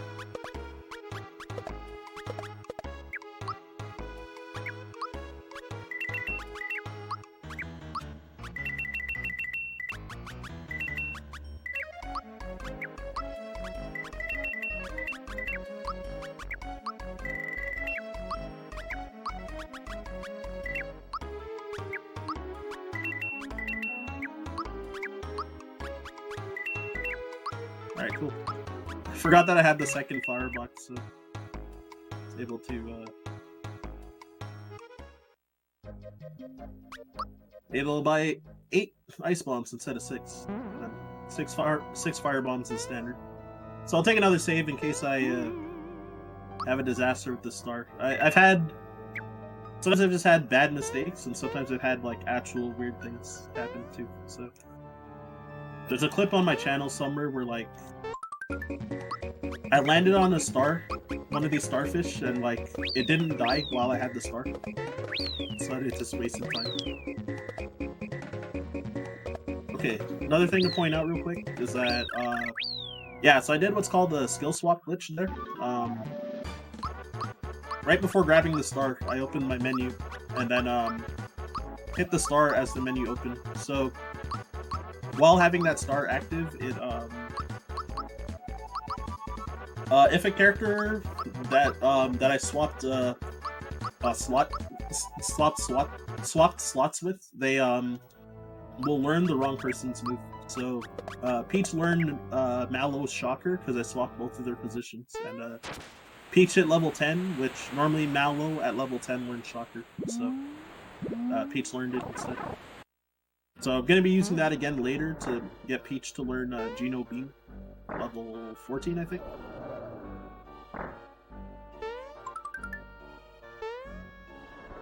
And yeah, so hitboxes are weird, but you can actually just run straight and run past this ghost in the door.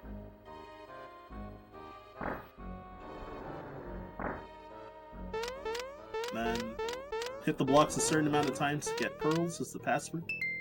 I think it's aquarium in Japanese, if I recall correctly.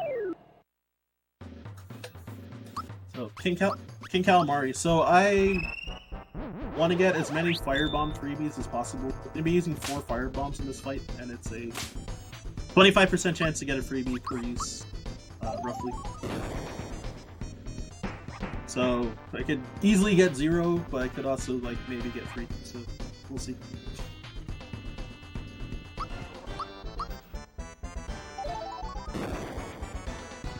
What's also nice about New Route is that Mario's attack stat is just high enough that I don't actually have to full time that hit to kill that tentacle after that firebomb. I did still do a full time hit, but it's like if I happen to mess up, it wouldn't be a disaster like in old Route. So all that routing to power up Mario's jump was so that you could do at least 80 damage to King Calamari there, to not have this fight go an extra turn. 1 freebie though. Let's go.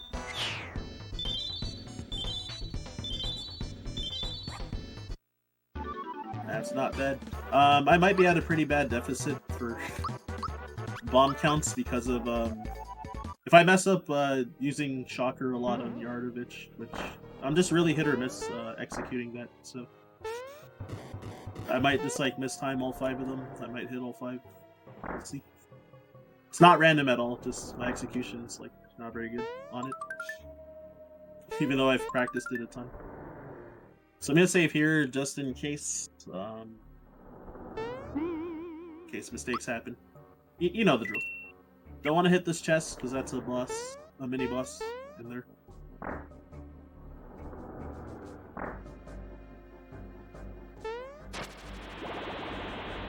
So this fish down here, oh, he got me. To say this fish is really random where it's gonna move. So sometimes you get wrecked by it being in your way. And not only that, but I didn't run, so this is kind of brutal. So you have a 50% chance to run. But, yeah, clearly I'm 0 for 4, so... 5... 6 try, let's go! Alright. I'm out of there. Didn't take any damage either. Alright, so safety ring, so I gotta do some menus here.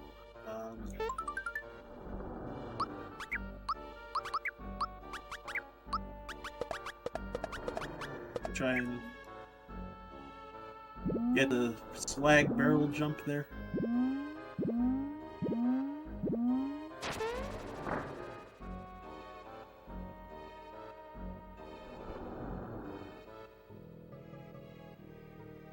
Alright, so let's fight. These next 2 fights is throwing firebombs and hoping they freebie to clear out all the enemies quick. Because yeah, these bombs are kind of like one of the cheap sources of AoE damage, pretty much. In that they don't cost FP at all, and they hit a group of enemies hard, basically. So a lot of weaker fights you can clear with bombs, pretty much. But yeah, used to when I casually played this game, then I would never use bombs. Then speedruns is oh, it makes sense. Alright, so got one freebie through the ship. It's not too bad. So I gotta make sure to remember to do a menu here.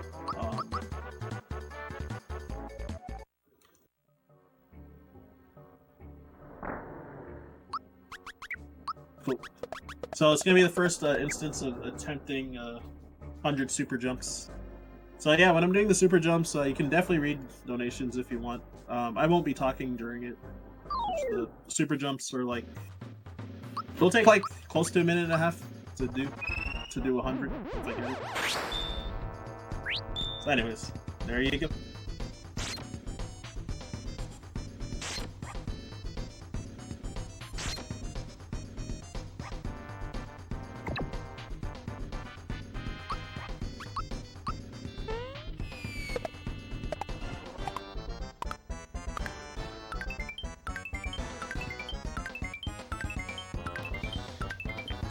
I do want to point out that we're halfway to the watch the credits incentive for this run, so if you want to see the credits at the end of Super Mario RPG, get your donations in and be sure to select the watch the credits incentive. We also have a bunch of prizes that you can get with just a $5 donation.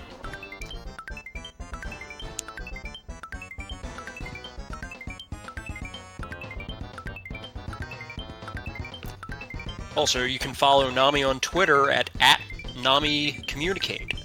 You can also use the hashtag #TogetherForMH, and this event's hashtag is hashtag QFGHH2.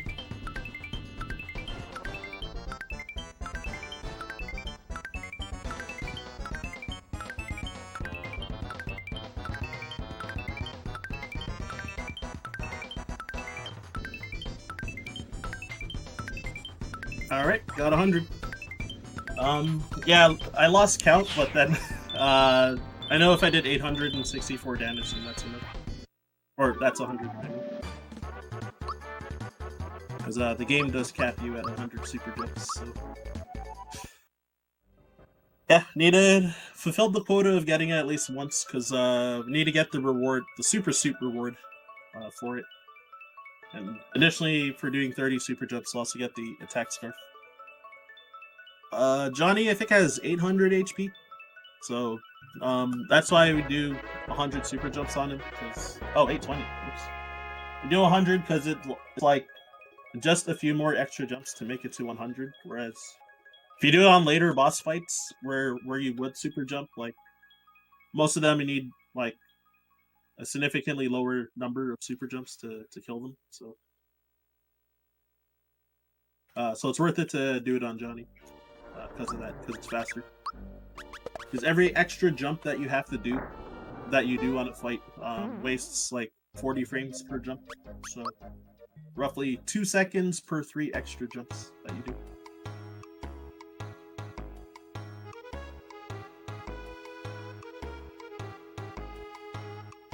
So yeah, if you tell them no for giving up that star, then after the fight you'll get a worse reward when you save the town folk. So you want to say yes right away. Additionally, you just waste time saying no. Yeah, we want to get the flower box so that we can actually sell it for coins. It's pretty important. Alright, so probably gonna be listening to the audio for doing shockers with Peach, so I'm gonna take off my headset again.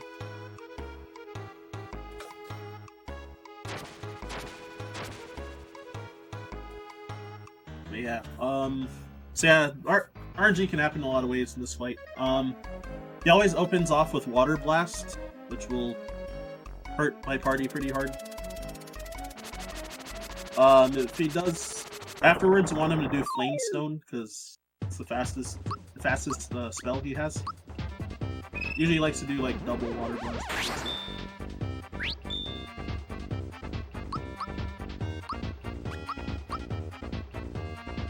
Wow, I didn't get the timer again. Must have been early. Yeah, I gotta try really hard not to miss time shockers much. So I should hit 237 damage if I get a full-time shocker.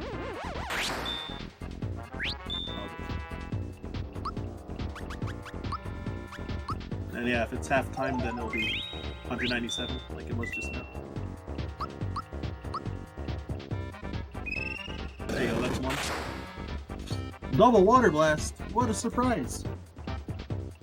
2 runs in a row.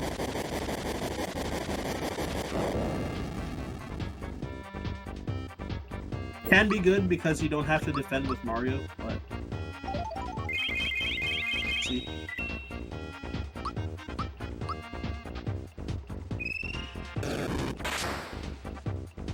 Yeah, Will-O-Wisp. Extremely slow attack, so... don't want to see that either.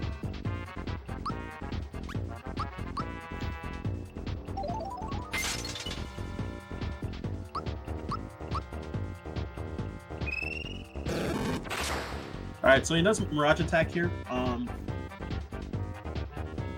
The game auto-targets the real one, so... so that's how we know which one's the real. Oh, nice reading.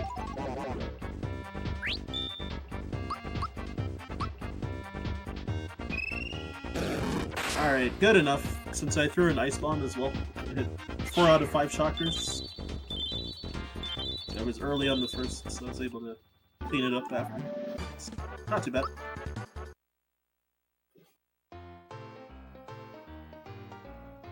Yeah, I wasn't sure if I should use the Ice Bomb or the Fire Bomb because so I had only 1 Fire Bomb freebie. I forget how the routing should go in that way. I think I should have still thrown the fire and not the ice, but too late now.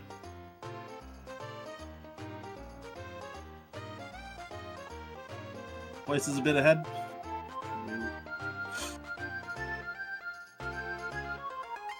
Yeah, I guess because voice is coming through Discord and not OBS, right? Alright, so I gotta talk to this guy to unlock Land's End. And then gotta make sure to do this menu. Go to the shop and buy a few weapons.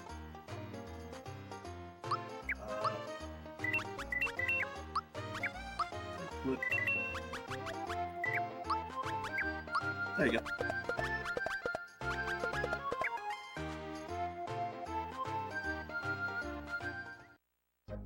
Alright, and since I've been saving all the time, let me just save again.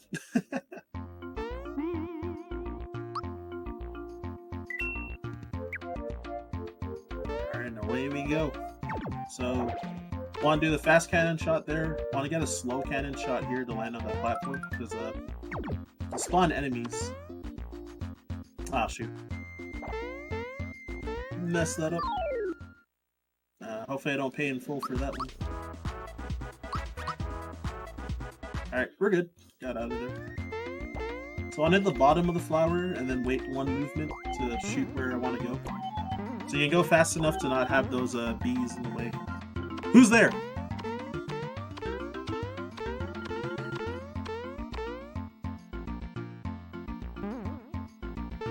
Alright, ice bombs on these 4 fights coming up. Banana hoop. Let's hop in for freebies.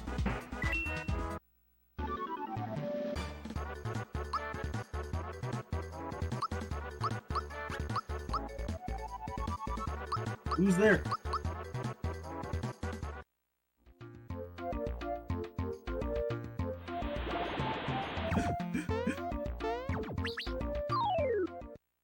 Banana hoop.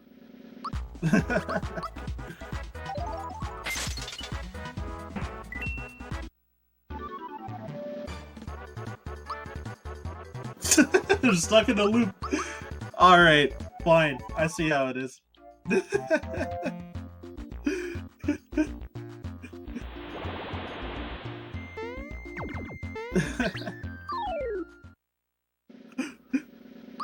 More and 2.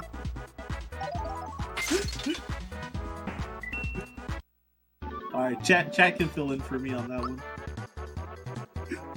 So yeah, no freebies yet, unfortunately.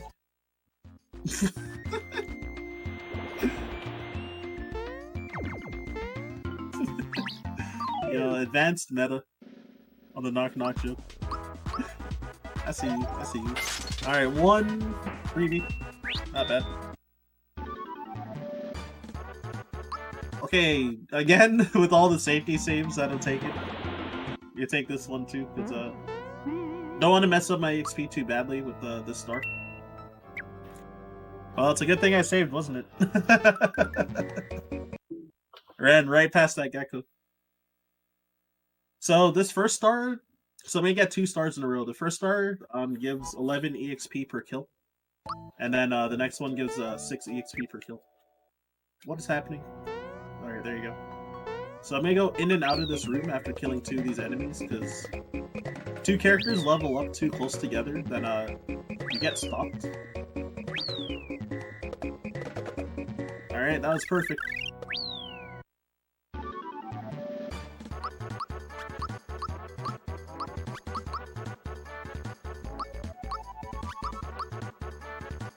Alright, Bowser gets attack, yeah.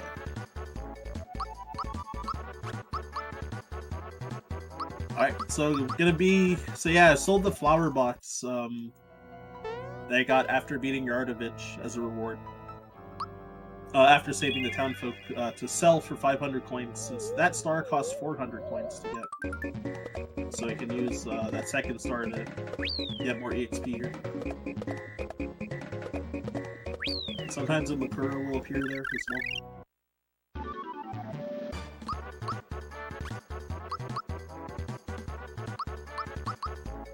So, wanna open this shortcut for 100 coins as well? So there's the 500 coins that all used up from selling that flower box. Did also get extra coins from like killing those ants.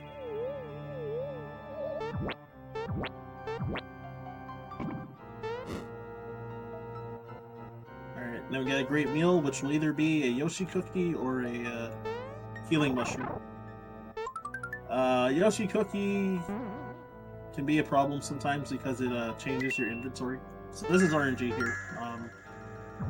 50-50 whether you get the right message or not. Alright, second try. Nice. It says, I'm hungry, I wish I had something to eat. Bring it to the boss. Otherwise you get put in a different area. If you take the other message. So you have to keep resetting, which loses about 4 seconds to reset the room. So Fright Bomb to cause fear. Do some good damage. Got a lowest possible damage roll there. So 59 super jumps.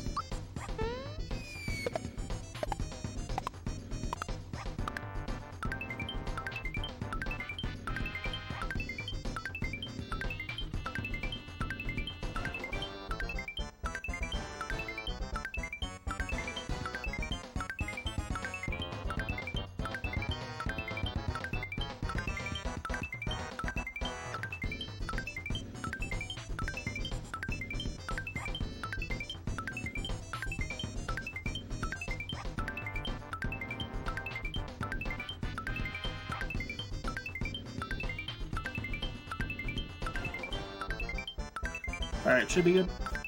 It loses a lot of time to fail the super jumps there, because Balloon will clone a party member of yours, but it's more targets to fight, and they also take actions too. So you really don't want to don't really want to drop super jumps there, especially because it's really punishing.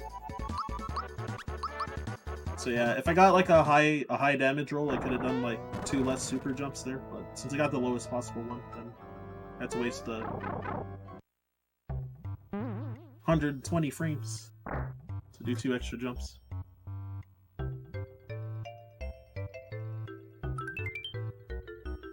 Alright, so there's the rewards. I usually grab it first when I come here. You can either do this whole cutscene first and then get the reward and leave, or you can do it the other way around, but it makes it easier for me to not forget if I just grab it first.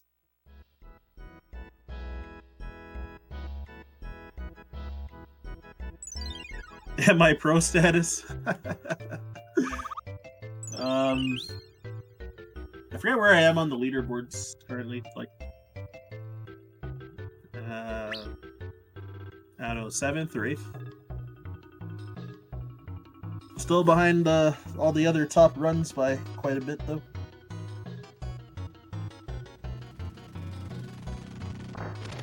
So yeah, my PB is a 250.51.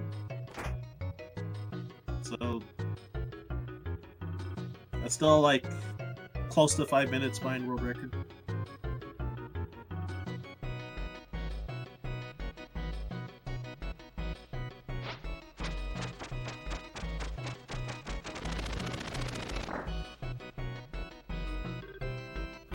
It's like this fruit fly like distracted me. I was just like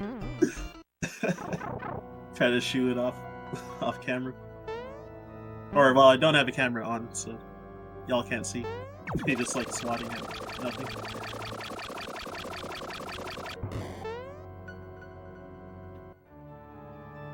Sergeant Flutter speedrunning a game. Was like point something seconds late, right? So yeah, gonna be doing the Sky Troopers minigame right now. So isometric platforming is rough. Minigame's like not that hard, but it can be awkward with like isometric platforming. 0.52 seconds late. There you go.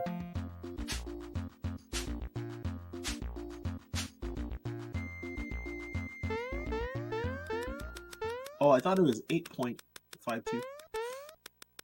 So yeah, gotta get under 12 seconds for this minigame to get Troopa Pin. But yeah, since I don't do any of the crazy skips or even like know how to do it, then I can't get like a 7-second run. What am I doing? Alright, slow mini.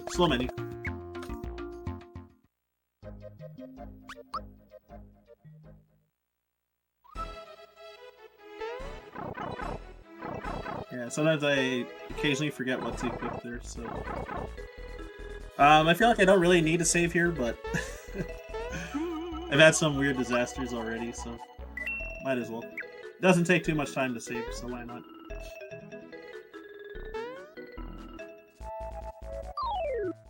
Alright, so what I find tough is timing, getting a full timed hit on with Hurley gloves. So I really don't want to half time this attack. Otherwise I have to super jump with Mario. Alright, I got the full time hit. So yeah, the Smilaxes and Mega Smilax, they have like a chance to counter attack if they survive a hit. So yeah, to clear these guys up, then I'll throw Ice Bomb, get them all in one shot. And then the next turn, then I'm gonna clear the small heads with another Ice Bomb before they all attack me at once.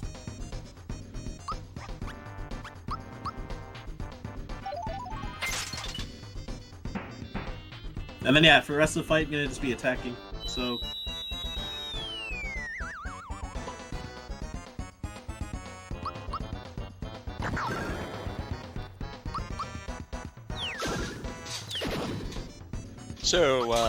NAMI operates a national health helpline available Monday through Friday from 10 to 6 Eastern, which provides information, referrals, resources, and a compassionate, understanding, trained volunteer to support the caller. The number is 800-950-NAMI or 800-950-6264. Thank you. So take it no donations in yet. Not yet. Keep them coming. We want to see those credits. Yep. Which gives me the chance again to say !donate. I want to get those donations in and help support Nami. Oh, I got greedy. I saw that the bird was chilling up there for a bit, so I tried to go too late. If I reacted faster, I could have went. But since I waited longer, because usually the bird's in your way, then he actually wasn't for once. Yeah, so can jump off and land back on the vines to gain height faster. If you're crazy, you can use a turbo controller to have B button turbo on and try to do it like a madman. But I don't think any runners use turbo for that. It's very easy to fall off. So yeah, Nimbus Land.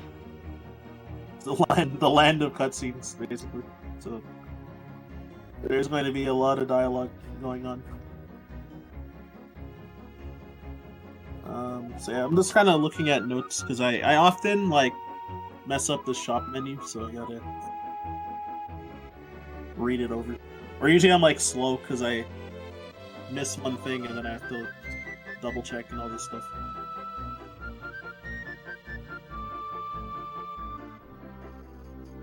But yeah, the dialogue like definitely just like doesn't end like in this part of the run. But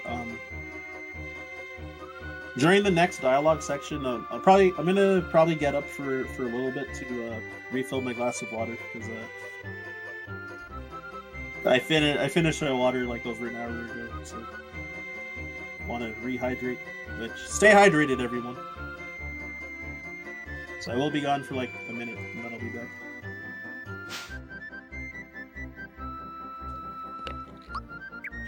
What is it?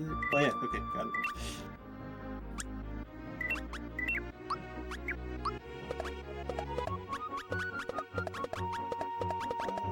Okay, that's right. I got it.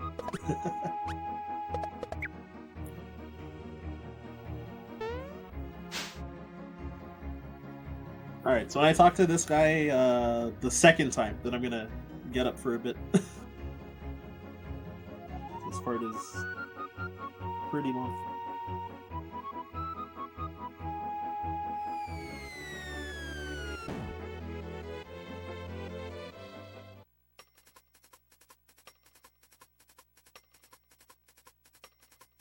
So yeah, catching up on chat too, so don't mind me just sitting being quiet. I like reading what y'all are saying, so whenever I have the chance, then yeah, I definitely like to read chat too. An educated public doesn't know what their rulers look like thanks to censorship. That is true, actually.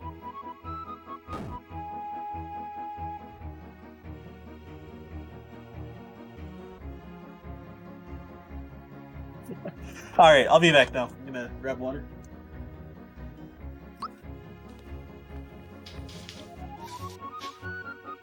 Alright. We want to thank our logo and promotional banner artist, Kevin.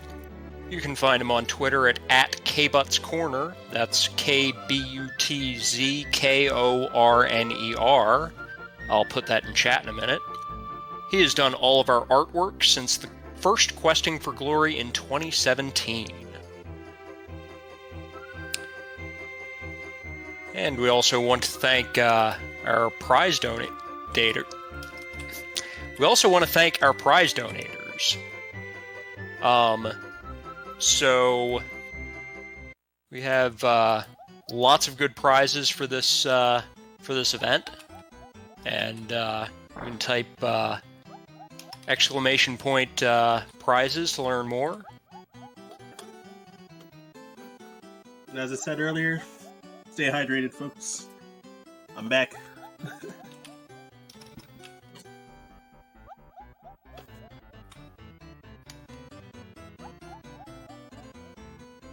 Oh yeah, also I forgot that there's like a ton of prizes that you could win as well. Yeah, so there's a right now there's a Golden Axe pixel frame from the Stubbins. There's an 8-button wireless Genesis controller from Retrobit Gaming. And there is a dark blue slime plush from Plush Mayhem. Remember, just $5 donation and you have a chance to win. Yep, so get them in, especially if any of those interest you, then... Yeah, nope.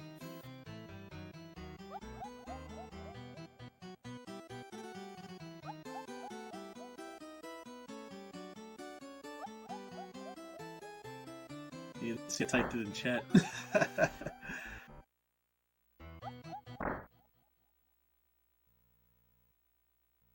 Berserk going for the slime plush yourself. Nice, good luck on it. So yeah, I've got this minigame coming up. It's pretty easy. Like, you can like do this with my eyes closed, as long as I have sound anyway. Because kind of just follow the rhythm of the music, and then jump over while the helmet is covering his eyes, so you don't get pecked. So you fail it twice, you have to fight him. So we don't want to fight him. Also drops a feather as a reward, so we do use that for the run a little bit.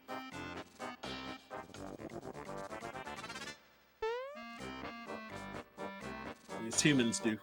TAS doesn't get it because it's a little faster to not get it. In TAS only, but yeah.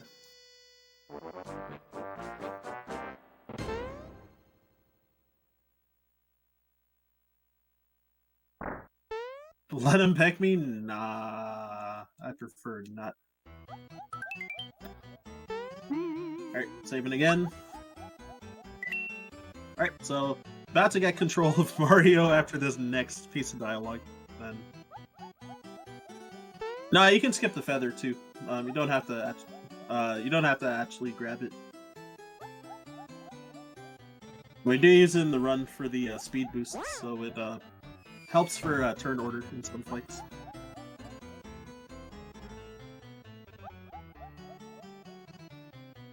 Yeah, it's definitely faster than fighting Dodo.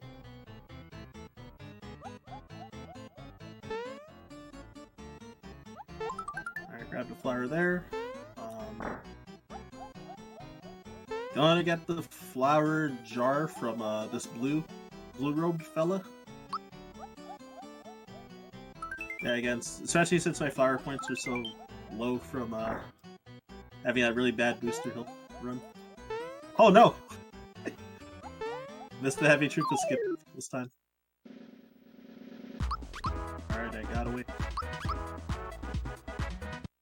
Alright, yeah. Even though a heavy troop is blocking that door, you can actually squeeze past it a little bit on its right side. Or on your right side. But, I took the turn... I turned too soon, basically. And just ran right into him. So yeah, here comes Birdo. So I'm gonna be doing untimed attacks until Birdo hatches. For the speed. But also boost Mario, because, in the next phase of the fight, after Birdo hatches, then if you hit Birdo 3 times, then Birdo will start to shoot explosive eggs. That do a lot of damage and you can't block them, and it's kind of slow because there's also text. So ideally, you want to kill with 3 attacks from Mario since he's like super jacked, super suit and attack scarf and the Geno boost. I'm hitting very low damage rolls though. So if your first 3 attacks do more than 777 damage in total, you can actually skip. Oh no, this is bad. You can actually skip Birdo, or skip attacking there with Geno. But, my damage rolls were all so low that Geno's attack also did. So I should have thrown the fright bomb that I freebied. That was my mistake.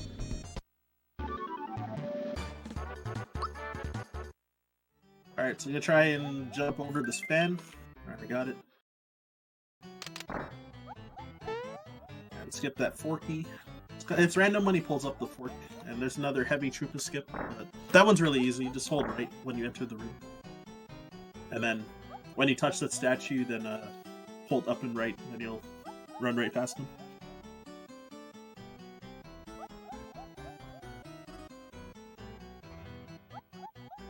Isometric hitboxes, exactly. So yeah, more dialogue. Instead of Nimbus Land, there's a sun. Everywhere.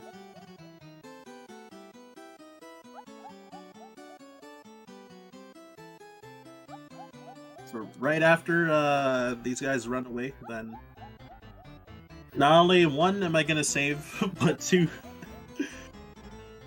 I'm going to... Actually, never mind. I won't save. My inventory is good enough that I'll be fine. I'll for sure be fine.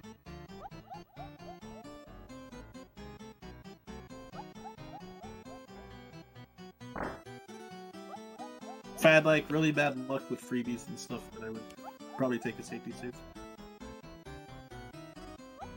Yeah, sorry. Or Jossie, were you gonna say something? Just a reminder, we're here supporting NAMI, the National Alliance on Mental Illness, the nation's largest grassroots mental health organization, whose work is focused around 3 pillars: education and support, awareness, advocacy, and supports NAMI state organizations in their state-level advocacy efforts.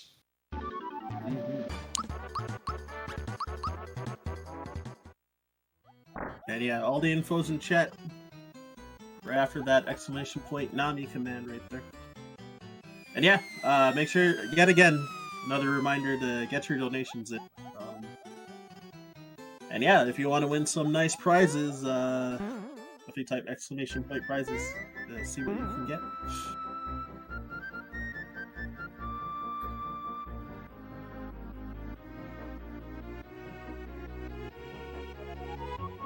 So yeah, another piece of dialogue yet again. So yeah, Valentina's kind of getting figured out almost.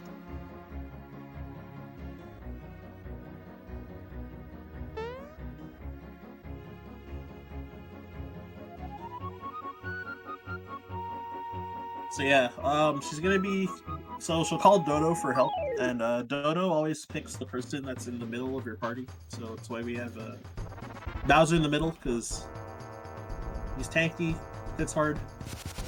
We want to use Geno boost on Mario in the other part of the fight as well. Items. Oh, do I have only 1 fireball? Oh shoot. Alright, well.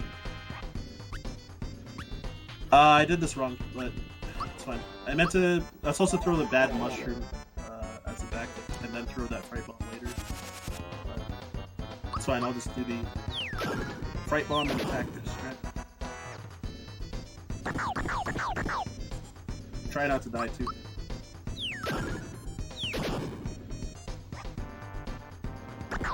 So it's a good thing that I actually did save it. Alright, so now I'm gonna just... Yeah, Gino boost Mario that attack as much as I can. If Mallow ends... Or, not Mallow. If Gino ends up dying, then I'm probably gonna just mostly attack with Mario for the rest of the fight. And hope that Valentina does physical attacks as much as possible.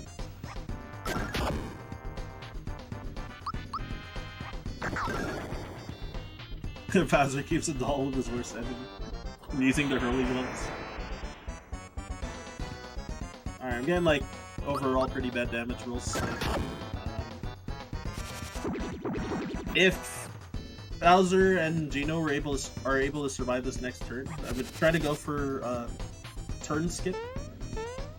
So you can like skip Valentina's turn if you do enough damage and kill her. But somehow didn't block again with Bowser there, so he died anyway. And Gino's dead too. So it's fine. Them being dead does save a little bit of time, so I don't have to defend with each of them. So that's quite nice.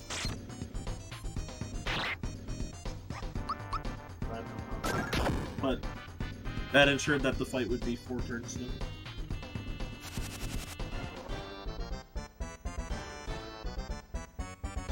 So when Mario isn't present, gotta do what you got. Right? So I think Bowser gets HP for this? Yeah. So that HP level up... So assuming Bowser hits level 14, before getting to countdown, if Bowser gets hit by a Dark Star by countdown, then at full health, you'll survive with 1 HP because of that HP bonus I gave him just now. And additionally, the HP that I gave him at level 10 after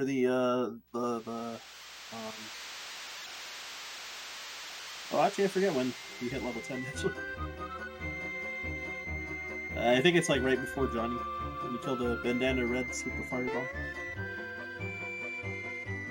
So yeah, a lot more dialogue. So Mallow finally meeting his parents.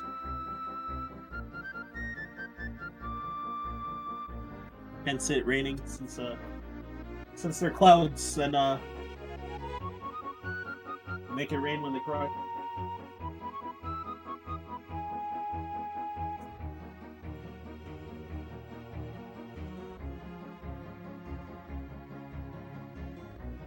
And yeah, the King Nimbus fanboying over Mario. Wants to see him jump. Yeah, again, I love the dialogue for this game. So good. Yeah, I guess I can talk a bit about so the next area for Barrel Volcano. I'm gonna be right as I grab the star in the volcano.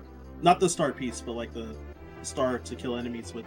I will open up a menu like right as I'm grabbing the star again to swap Peach and Gino in the party.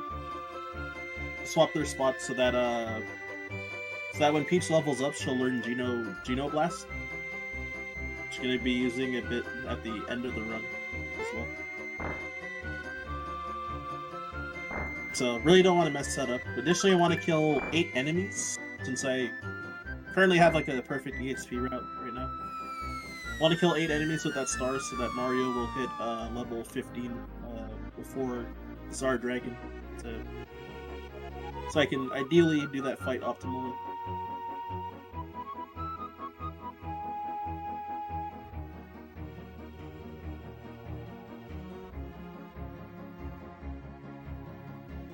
Peach commits identity crime. Stealing people's moves.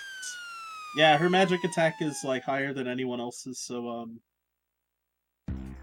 it's better for her to use other people's moves. that. Oh well. Okay, so grab the star.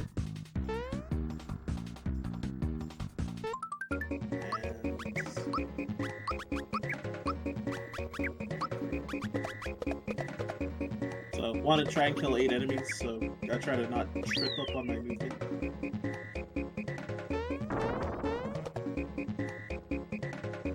Okay, got it.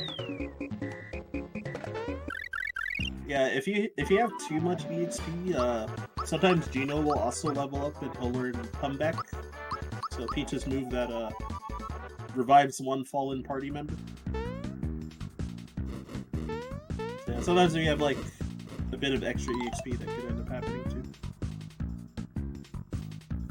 Taking a save here.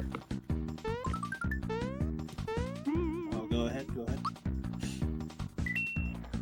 Do have a couple more donation whenever's a good time. Yeah, by all means. This fight's intentional, by the way. Alright. We have a $50 donation from Timbo Spice. Thank you very much. And we have a $25 donation from Kalor. My love of slime plushies compels me to donate more money to this wonderful event.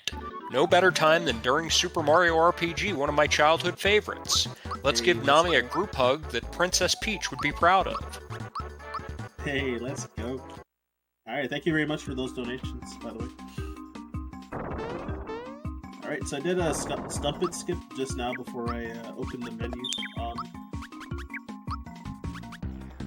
So I was able to skip that fight, even though the stump it sprite is pretty big, so it kind of looks like you can't get past it, but you can kind of get underneath. Oh my gosh, I tripped up my movement pretty hard there. I got stuck on the stalagmite. Oh no, this is really bad.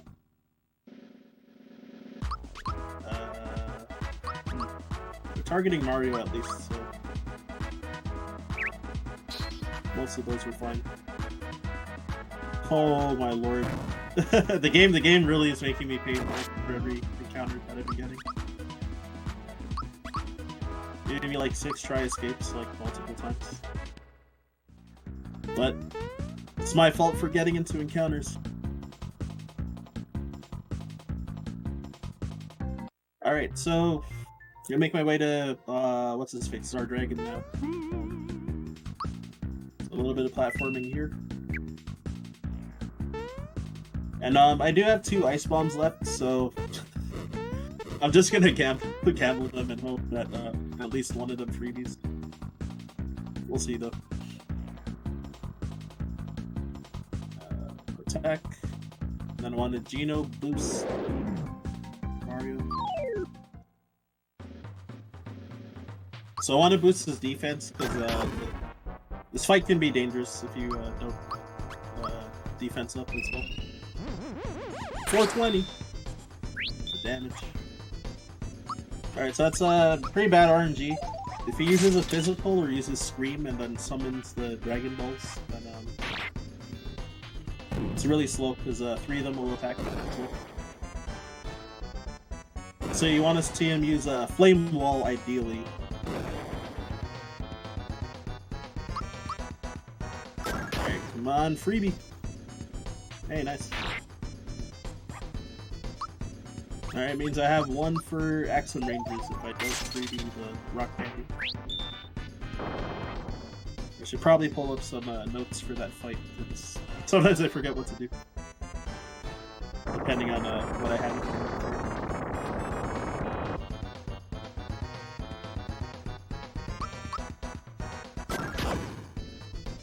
Alright, so I can either try to punch him 4 times to death, or punch him twice, and then Ultra Jump. I'm gonna go for the 4 attacks. So I'm gambling.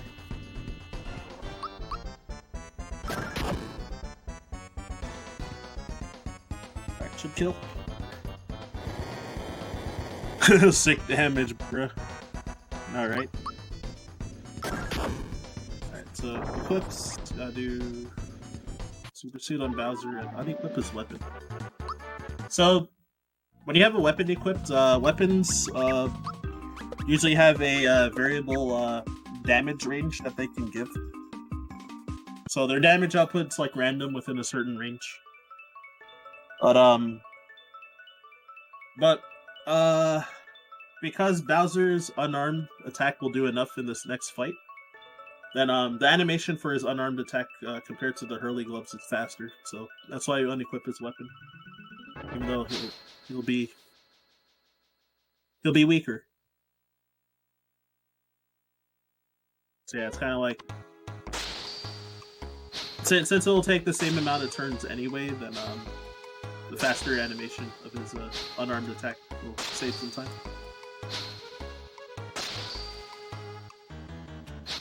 Imprisonment Rangers. Yeah, you got the Axum Rangers. Everybody's favorite villains that plays this game. Okay, not everybody, but most people. Even though they're very briefly like in the game. They kind of disappear and then you beat them up and then they're gone. So yeah, it's just platforming. Regular platforming.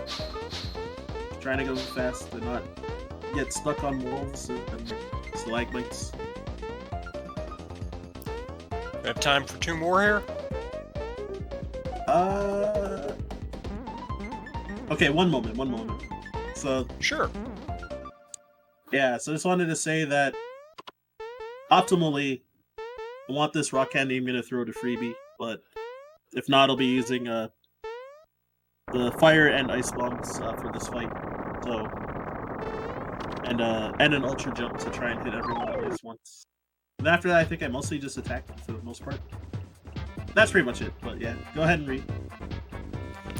We have a $25 donation from Anonymous, and we have a $5 donation from Kyosh saying, "Yo, only a $5 for a chance at a slime or a frame or a wireless Genesis pad? Count me in."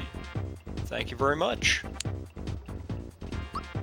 All right, thank you for that donation. All right, no freebie, but not the worst since we still have enough inventory. Come on, gotta hit green. All right, there you go. Got him.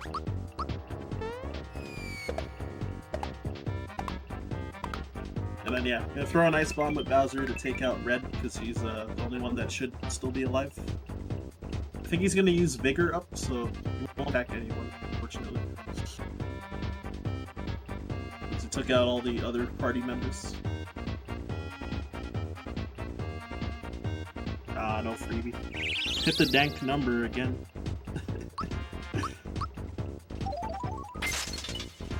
Okay, so again, time Geno boost on Mario, so that the defense boost will help him live. And then yeah, just attack with everybody until I win. Ideally, Geno dies from this breaker beam coming up.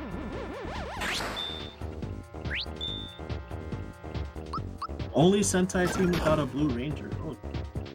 Huh. I haven't watched like all of the series, like Super Sentai / Power Rangers. That's actually a fun fact. Alright, shouldn't die to this. Because if he doesn't, then I'm losing. Blade's Blue Ranger. More or less, it definitely is blue, so.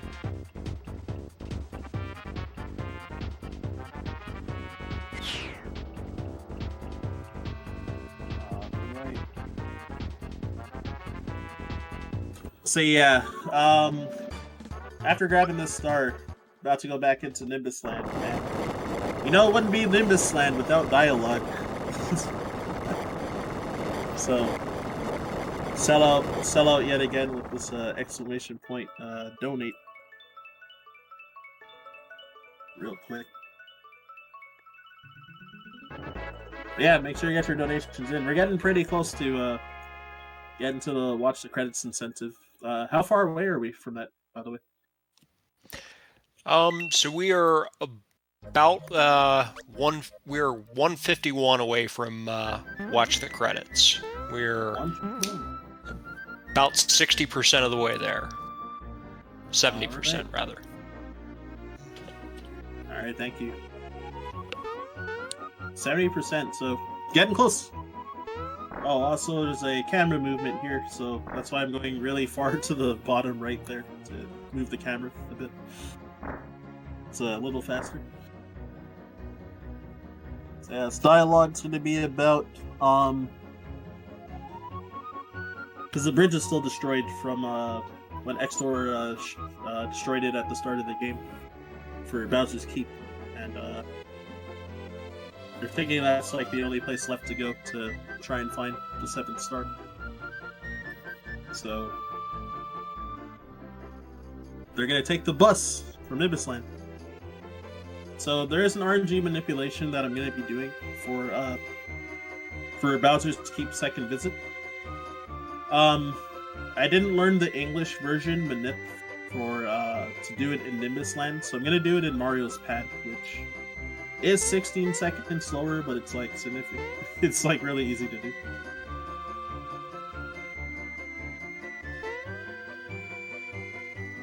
So yeah, I've got quite a bit of dialogue to go through again until they ride the bus, and then also a cutscene.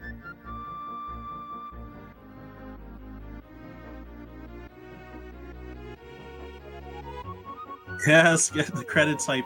What's up, Raichu?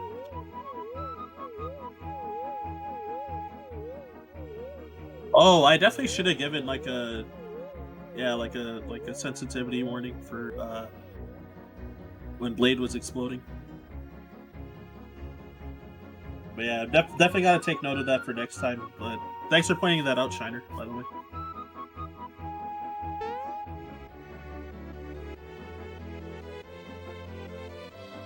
On the bus. Hey, we just got a $10 donation from A Smith 1313. Got to see the credits. Yo, let's go. Yeah, the credits are very cheery, so especially if you haven't seen them before, I definitely recommend taking a look. Otherwise, if we don't meet that incentive, you might see a very small part of it before we cut out. Okay, so I'm gonna leave Bowser's Keep to do the minute. So I'm gonna save and then reset.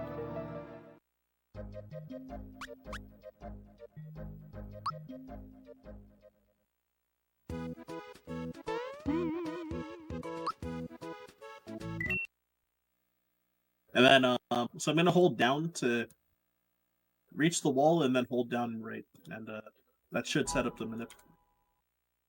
Gotta make sure not to visit Vista Hill by accident. Then move on the menu. I don't know, it says that in the notes, like, don't visit Vista Hill. I can see how easy it could be to like make that mistake. It's like mashing A or something.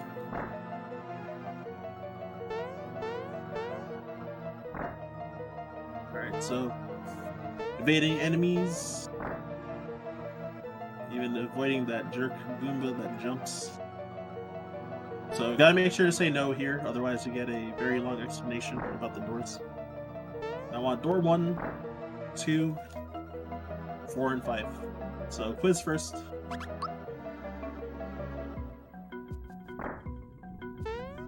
So gotta get 8 of these correct.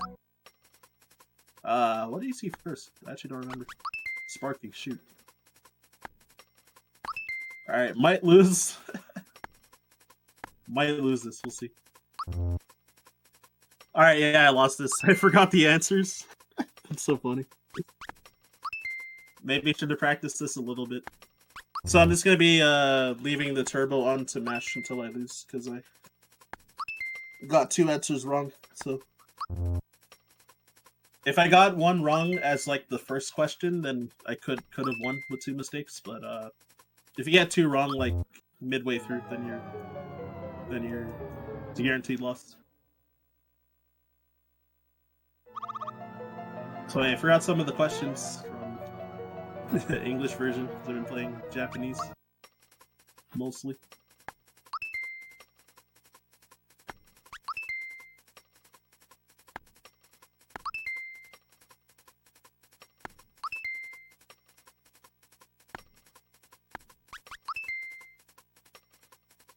There you go.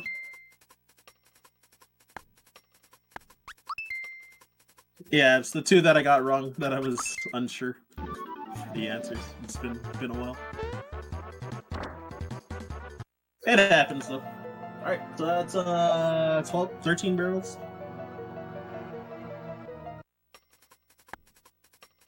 So I just need to count the barrels and tell the answer when the timer runs out.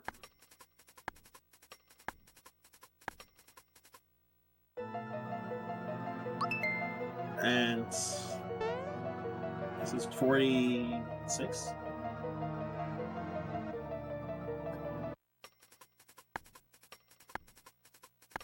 I said that with not much confidence, but yeah, pretty sure it's 46.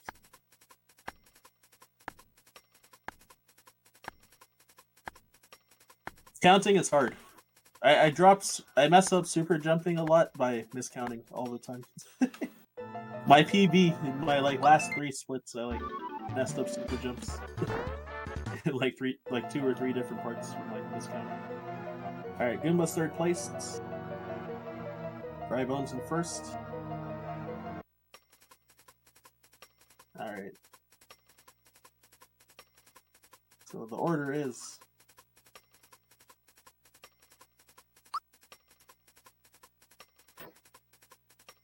alright, just saw the 46 come up. Alright, so also the Minip helping to get rock candies too. So door number 2, Dr. Topper, back for revenge. So this game, there's 21 coins in the chest, and whoever gets the last coin loses. So far he's giving a dangerous pattern if he hits all the ones. If he hits 4, I lose. Alright, he didn't hit 4. It's looking scary a little bit. Yeah, the doors manip happened after I reset and left when I left Mario's pad. So this minigame. There's not much to say about that minigame. Do it in 4 moves. Cannonball Solitaire. Hopefully I don't forget the patterns, because that has happened to me occasionally.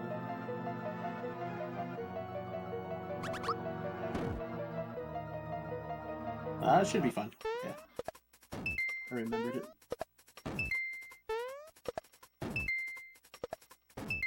So there's a sort of optimal pattern, which just lets you, or a way to solve it, which just lets you be near the door on your last move, so that you can exit right away.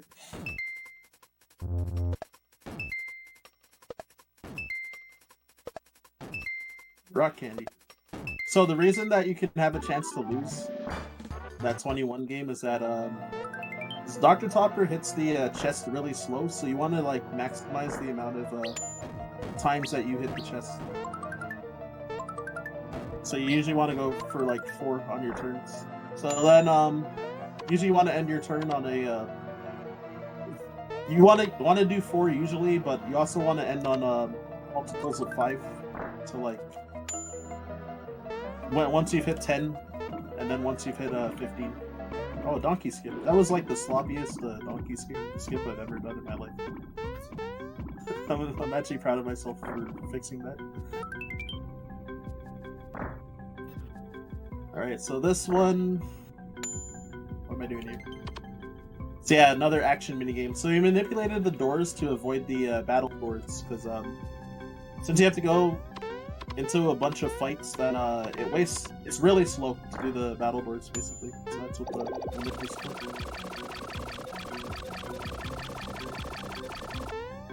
Alright, so I'm gonna go to the bottom in this area to get fire bombs, since I ran out of bombs.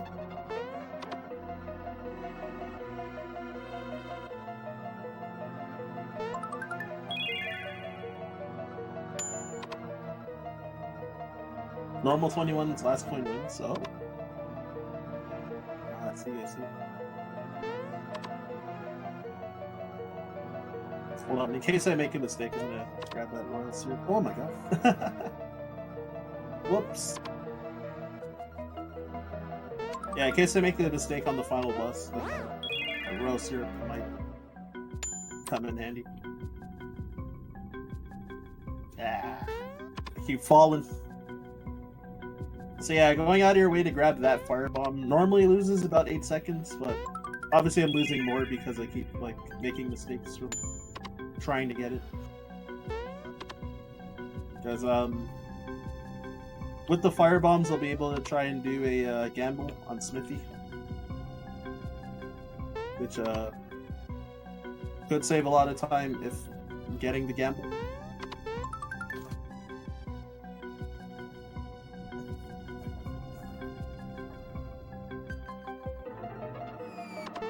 Oh, if you fail at 0 chances, then it's over, pretty much.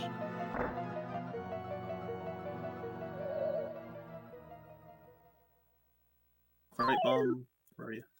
There it is. Yeah, so want to kill Magic Koopa in 2 turns, because after that he's going to summon something. Blast is the fastest attack that you can get there, so it's good RNG.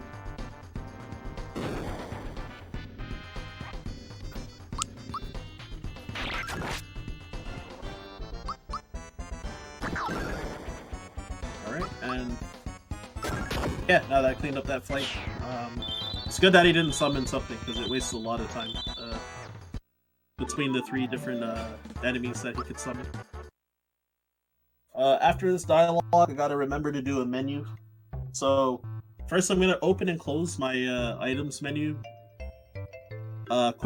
briefly so that it'll sort out my inventory. Or automatically sort it, so items will be easier to find. Mostly the rock candies, if anything. And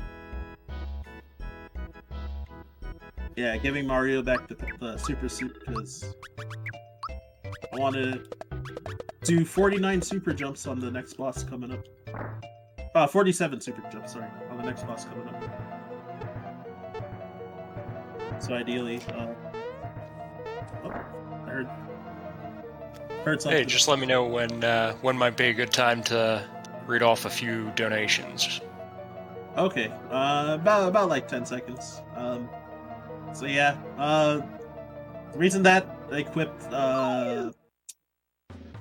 what's it called? Safety safety ring on Geno is that this boss has a one-hit kill attack, and it protect him from that as well. All right. Anyways, go ahead. We have a $25 donation from Velu V. No comment. We have a $25 donation from Musashi219 saying, gotta see those credits. Always happy to donate to Nami and grateful for their essential work. Good news about those credits. We have a $426 donation from Exodus. And no comment on the donation, but that meets the watch the credits incentive for this run. So we will be seeing credits, and we will also be seeing the opening and ending text for Axe Battler coming up. So thank you so much to Exodus for helping us meet both those incentives, and thank you everyone for your donations. All right, that's hype. Thank you so much for everybody donating, and yeah, meeting the goal. And also shout out to that huge donation as well, because putting it over the gap, and also adding to other incentives too. It's awesome. Yeah, rip Boomer.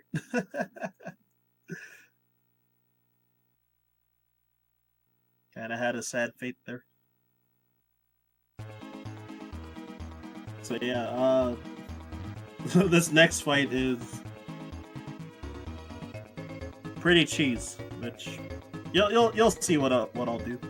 If you haven't seen it before, then you'll be surprised.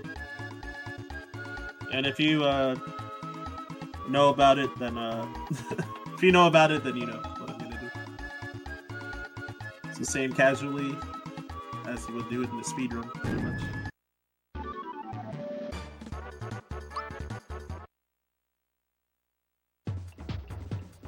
Hopefully I don't mess it up. I have failed it like twice in a run. Alright, there you go. So yeah, for whatever reason, when you remove the protection from Exor by taking out at least one of his eyes, then it also removes his protection from instant kill. So if you do a timed Geno werewolf, it does 9999 damage, which is like massive overkill.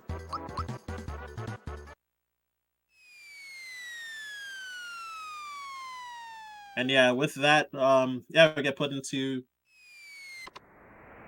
so in the outer part of the factory. So getting transported to another world. And the platforming here can be kind of obnoxious with like jumping on these screws with the isometric view. Because yeah, I guess it's like it's like a homage to Super Mario Bros. 3 on like the airships and stuff, like jumping on these screws coming up. And then following that, we got that donation like 2 hours ago about by Countdown. Then I'm about to take a crack at Countdown in a bit. So the Countdown fight can definitely lose a lot of time. It's like very likely that you'll lose a lot of time.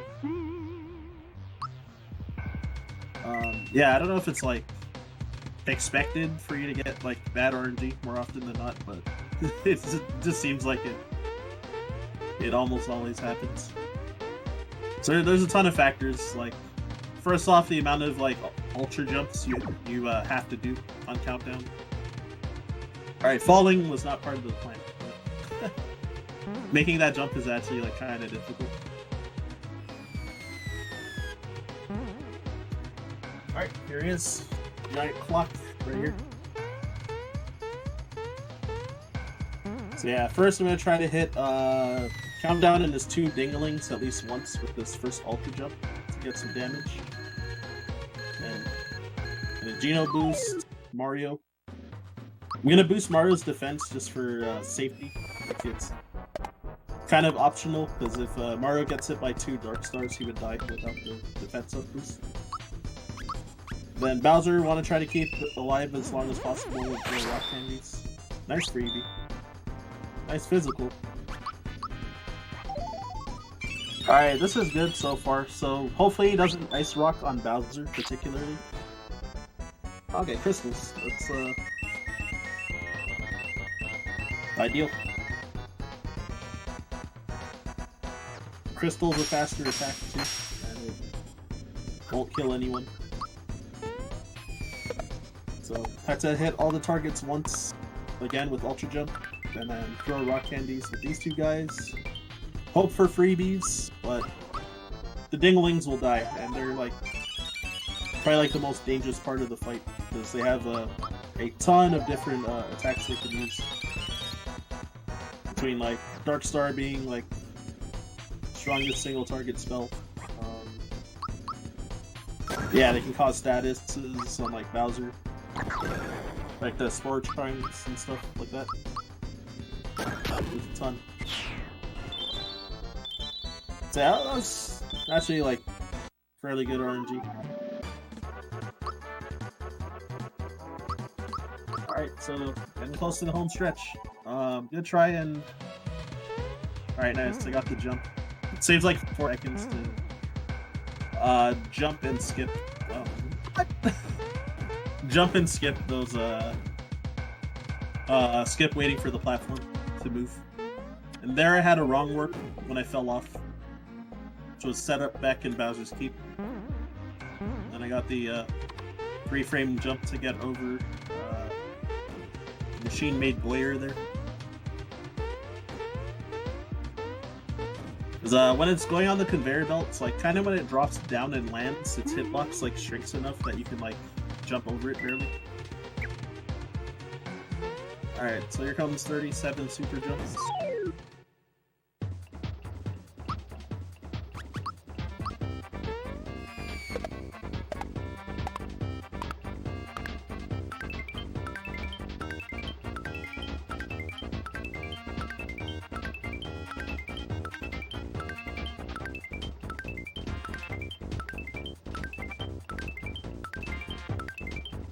should do 813 damage. Yep.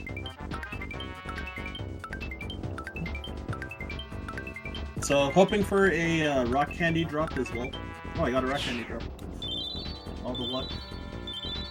Now Geno actually learning Geno Blast. Sorry.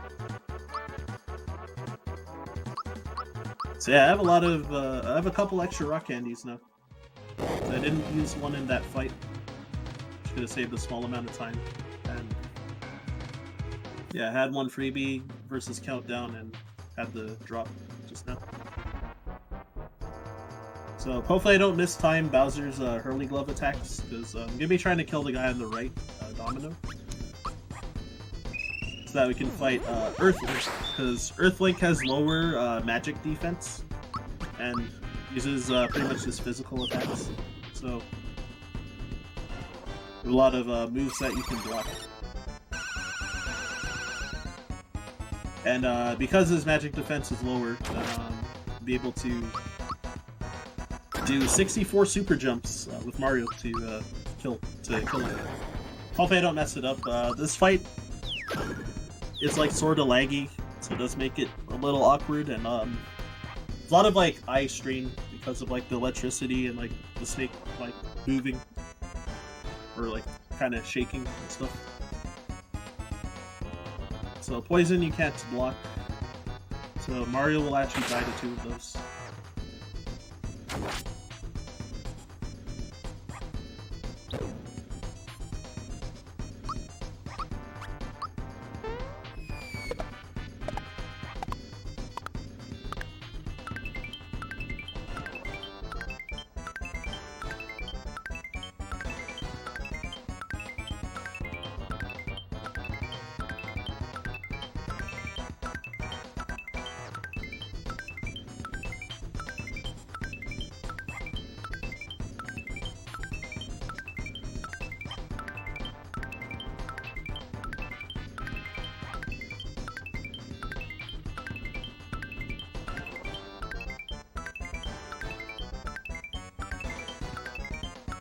Alright, should kill. There you go. It's 2500 HP, so I did just enough. Oh yeah, so with those super jumps, aside from this fight particularly, everywhere else, so the window to get the each timed hit for super jumps gradually shrinks, and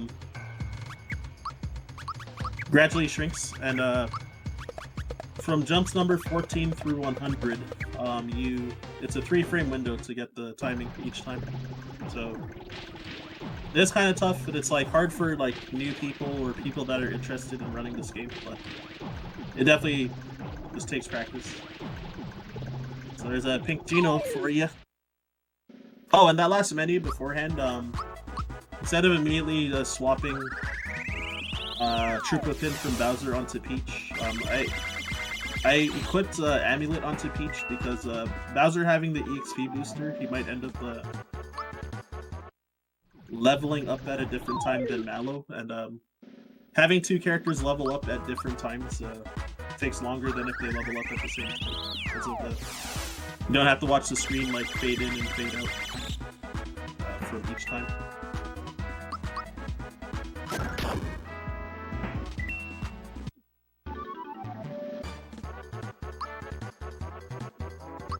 Two frames more than what is needed. Yeah, ultra jumping, I think once you get past 16 ultra jumps, then it's a 2-frame window onwards, so ultra jumping is, doing a lot of ultra jumps is really hard compared to super jumps.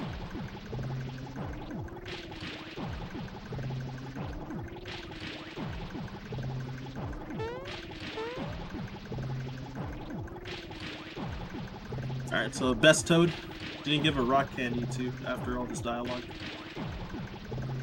So yeah, I don't really need to buy anything from him, so when the shop opens, then I'm gonna just close the menu right away and leave.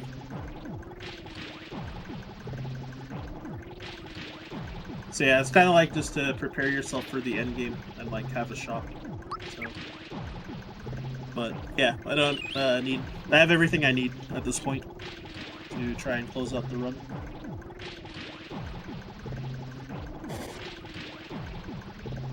Oh, that reminds me, I should pull up notes for one of the later fights. Alright, I got it.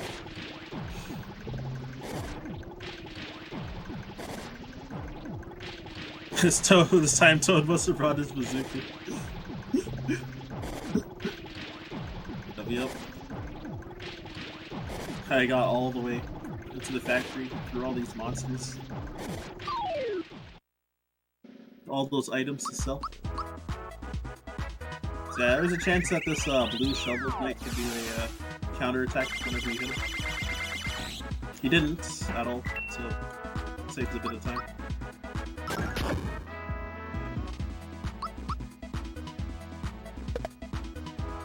So yeah, escape doing Geno blasts and attack whatever's alive.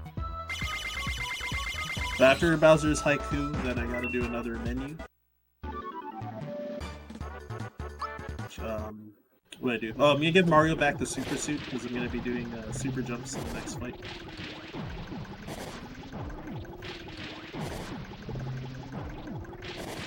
So I'm gonna trigger the cutscene from the left a little for camera movement there.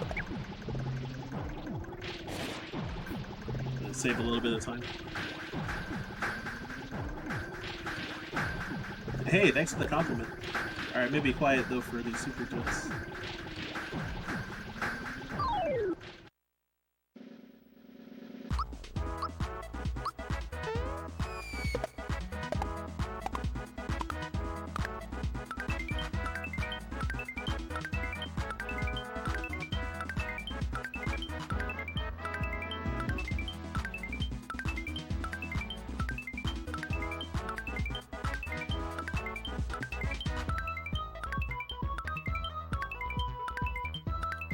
Oh, I did one extra super jump.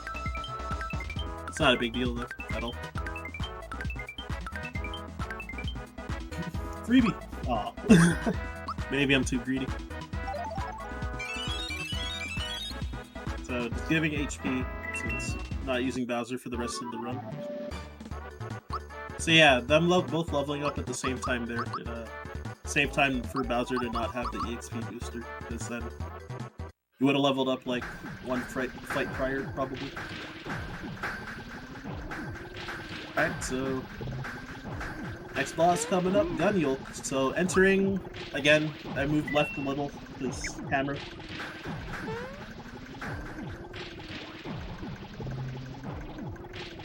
Okay, I need to check my notes for this fight, so Sleepy Bomb real quick. So I'm doing the 2 Rock Candy, 1 Ice Bomb strat, so...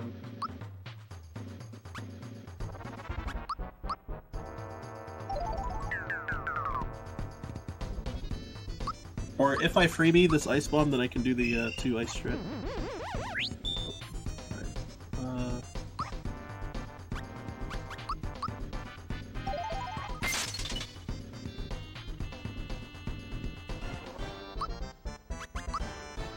And I gotta use Shocker with Peach. Uh-oh. Nice freebie, though.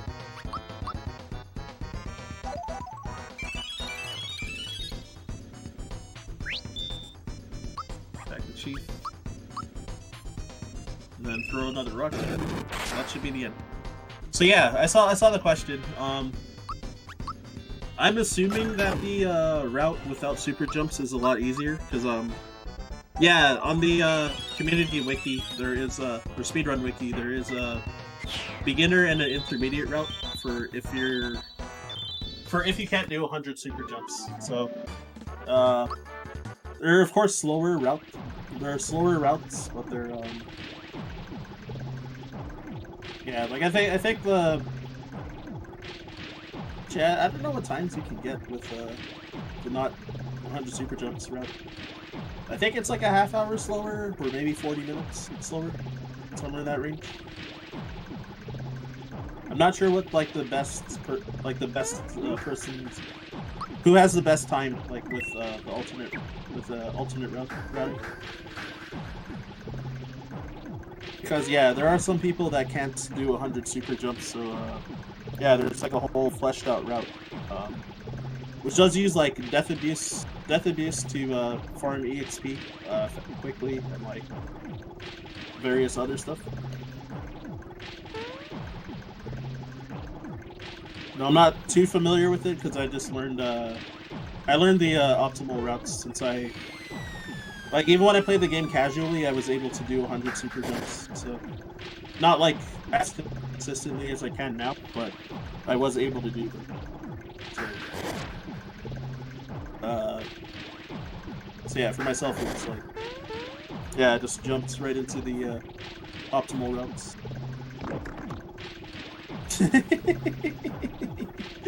Casually busting out 100 supers. I know, right?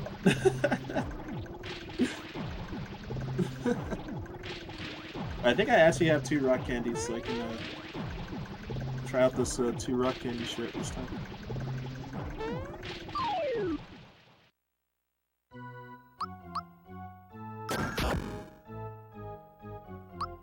Oh, I have only 1. Oh no, I have 2.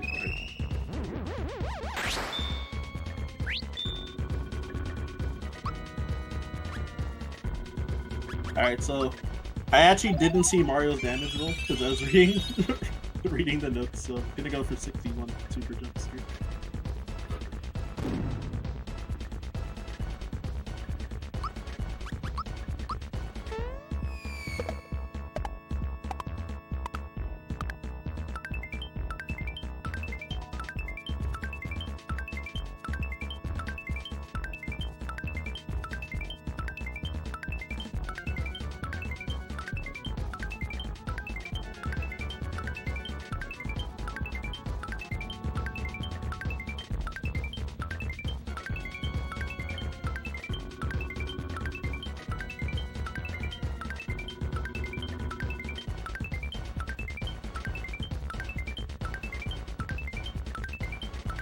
Should be number I was looking for. I love this song, actually, it's so good. So, second rock candy here. Everybody's jamming out to the song. Glad y'all like it. Yeah, so I was able to do like 10 less super jumps because, or 11 less jumps because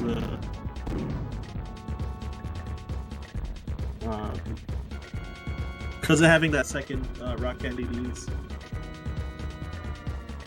So yeah, next part of this fight, since I ended the first phase of the fight on Peach's turn, then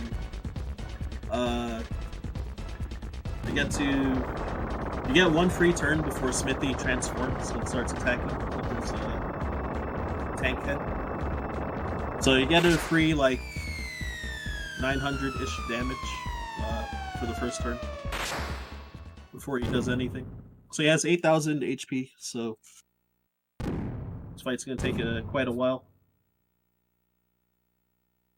So after he transforms, then on the tank head, I'm going to try to do 100 super jumps again.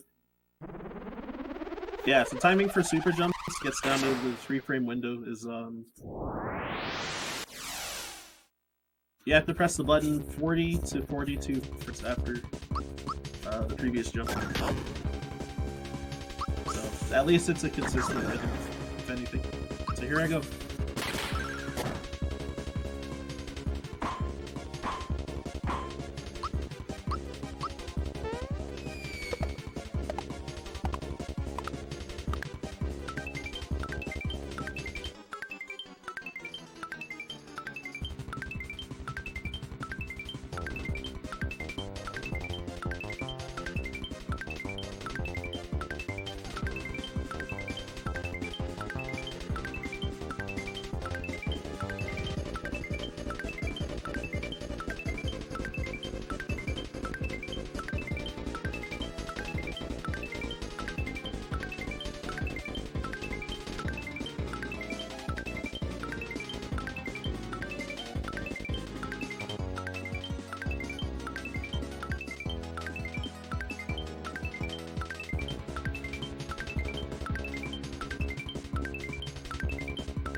Alright, I got 100. Also, yeah, sorry about the frame drops every now and then. 'Cause, I think my internet's been acting up for like the last half hour or so.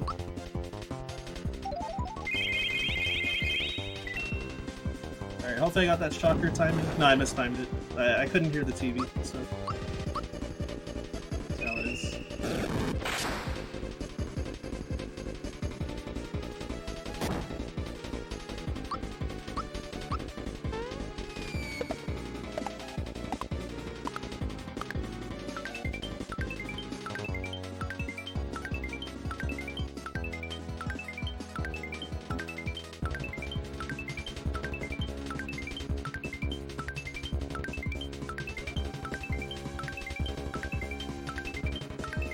Mario might die? Okay, never mind. That's good. Since I didn't block that hammer swing, then I was afraid that I might die. Did not get the gamble. I'll try to show it off, though.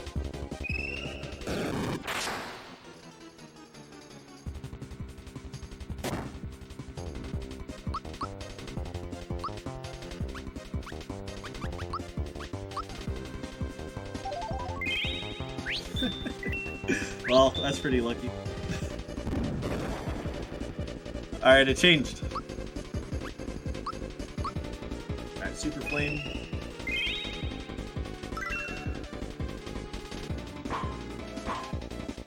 Ooh, that was not a good match. So here's where the fire bombs come in handy. So I was trying to make him transform to the chest hit by having his health be at least higher than 2001 HP, but below 4000. Made some chance to chest hit. It was a 50% chance to change, so he didn't do it on the first turn that he could have, unfortunately. Did it the second time. So, there's a death. I mostly use visual for super jumps. Like, I currently have my headset on, so I like not even like listening to the TV like that well, except for with certain things. When I was using Shocker, I was taking off my headset briefly to listen to the TV. All right, so since we met that incentive to watch the credits, thanks everybody for donating again for this marathon.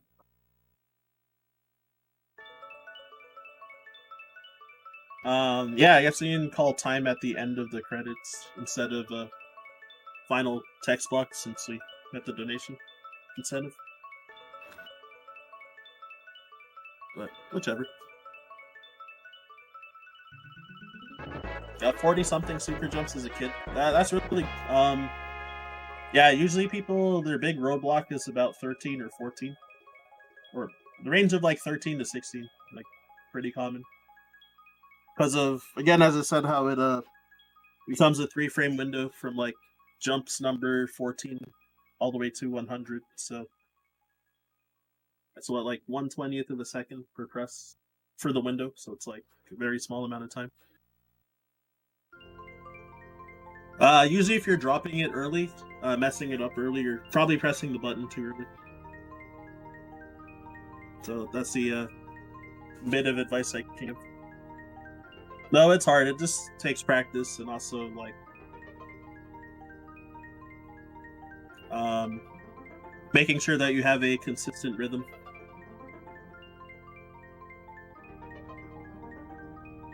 Did 100 with save states. That's how I did it at first when I was playing my second playthrough of this game. There goes Gino. And yeah, when I first used to run this game, I used to run it on Wii VC, which the Wii VC has different it's weird, it like lags in some different places, like Smithy too, like lags a bit in that fight.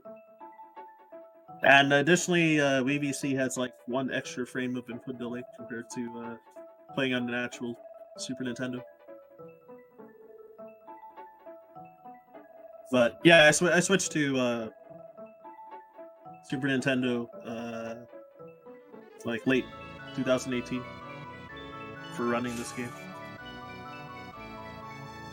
Commonly, when people ask questions about super jumping, a lot of times they're playing on a SNES Classic, which SNES Classic has like 4 frames of input delay compared to SNES on CRT, so could be that. Emulators have like inconsistent frame rate, and some of them have like as bad as like 8 frames of input delay too. So could be your hardware.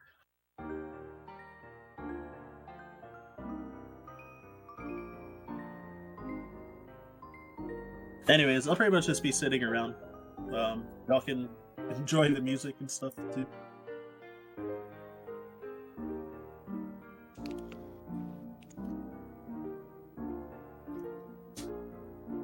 Yeah, GG. Very enjoyable run. Pleasure to watch. Hey, thanks for the compliment. Well, glad you all enjoyed. Yeah, this was a fun playthrough as usual. And yeah, thank y'all for having me for this marathon too. Yeah. Thanks for the run. Yeah, for sure. Just typing !donate again in the chat. I love spamming it. Hopefully it's actually worked. But we'll see. Oh yeah, also y'all can win a bunch of prizes if you type !prizes. You can see what you can get a shot at winning depending on how much you donate. So definitely take a look if anything interests you. I forgot all the prizes, so I'm not gonna like say them. Oh yeah. The prizes right now are a Golden Axe pixel frame, a Sega Genesis 8-button arcade pad, wireless, and a dark blue slime plush. All of those can be won with a $5 donation. Oh, that's pretty cheap. Yeah, y'all should get them in. But yeah, its credits are pretty long, so definitely just hanging around. It's like about 10.5 minutes. Been through a couple minutes already.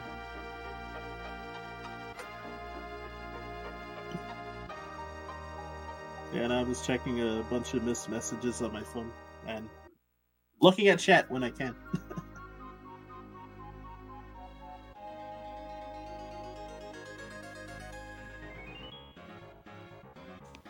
Well, yeah, definitely feel free to ask me anything too. While I'm just hanging around.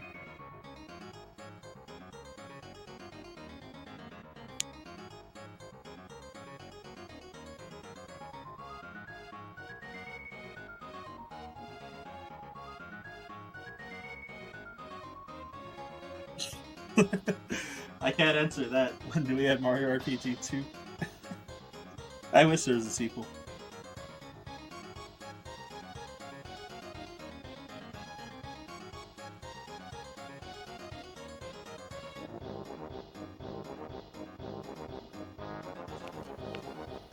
Yeah, they had Paper Mario, and there's games on the Game Boy Advance and all that. Nothing against those games; they're good, but not quite the same, Yeah, for sure. Yeah, because like Paper Mario is called like Mario RPG in Japanese, right? Could be wrong though.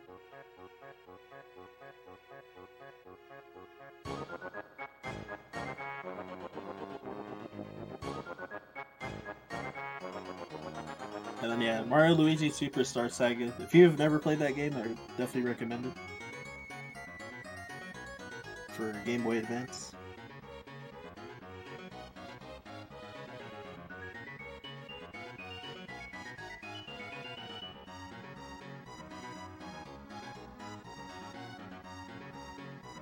The fireworks you can get at the end.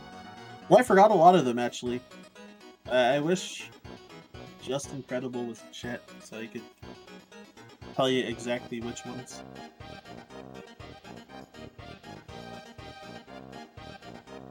I'd have to Google it. It's been so long since I've like gotten any of them at all. True Mario RPG with Gino. Gino's Return. That would be so cool, actually.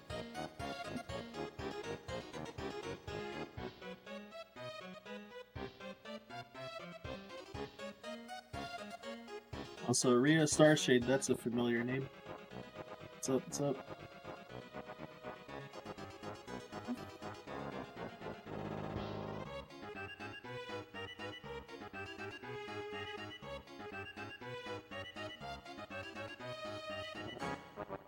Oh, I lurk your stream quite a bit. Usually when you're doing Earthbound runs. Pretty entertaining.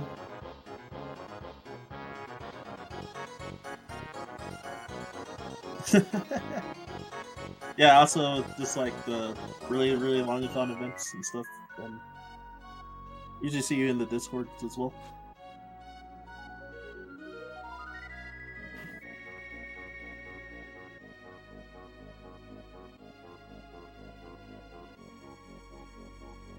So you're working on Super Mario RPG Remake, the FF7 style. FF7 remake style gameplay. That'd be so weird. At least I think, anyway.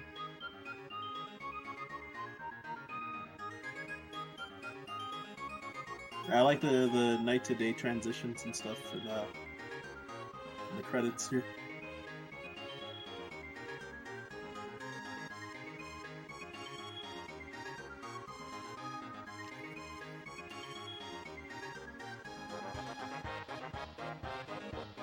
Just got a $100 donation from Anonymous. Thank you for that. I'm guessing no comment, eh? Nope, just $100. There it is. Alright, thanks for the $100 donation. Very nice, very nice.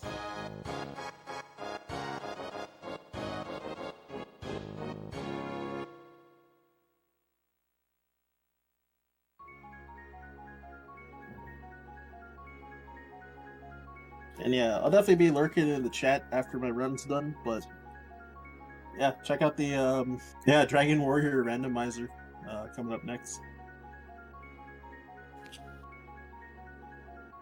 Yeah, actually, we have Axe Battler coming up next. Oh, is it? And then Dragon War randomizer after that. Oh, my bad. Yeah, Axe Battler, A Legend of Golden Axe for the Game Gear. Alright, I've actually never seen Axe Battler, so I mean I have to check that one out. Yeah, I played that when I was a kid. It's definitely an interesting one. Definitely want to check that one out. And we did meet the incentive to see the opening and ending text for that. Alright. So yeah, I guess if the timer is still running, I haven't been looking, but and the D for the end appears when that's normally time for the Japanese RTA. So it'll be in about 5 seconds ish. Time.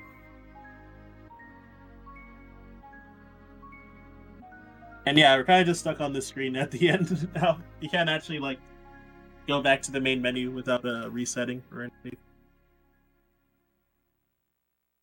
Does have pleasant music once it starts, though.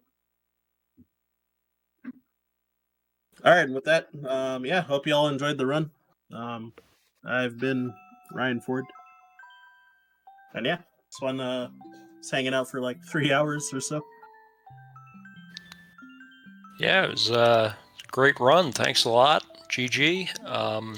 Did just get a $25 donation from the Axeman. Thank you for that. Yeah, thanks for the great run. Really enjoyed it. Once again, stay tuned for this Axe Battler. All right, no problem. All right, take care, everybody.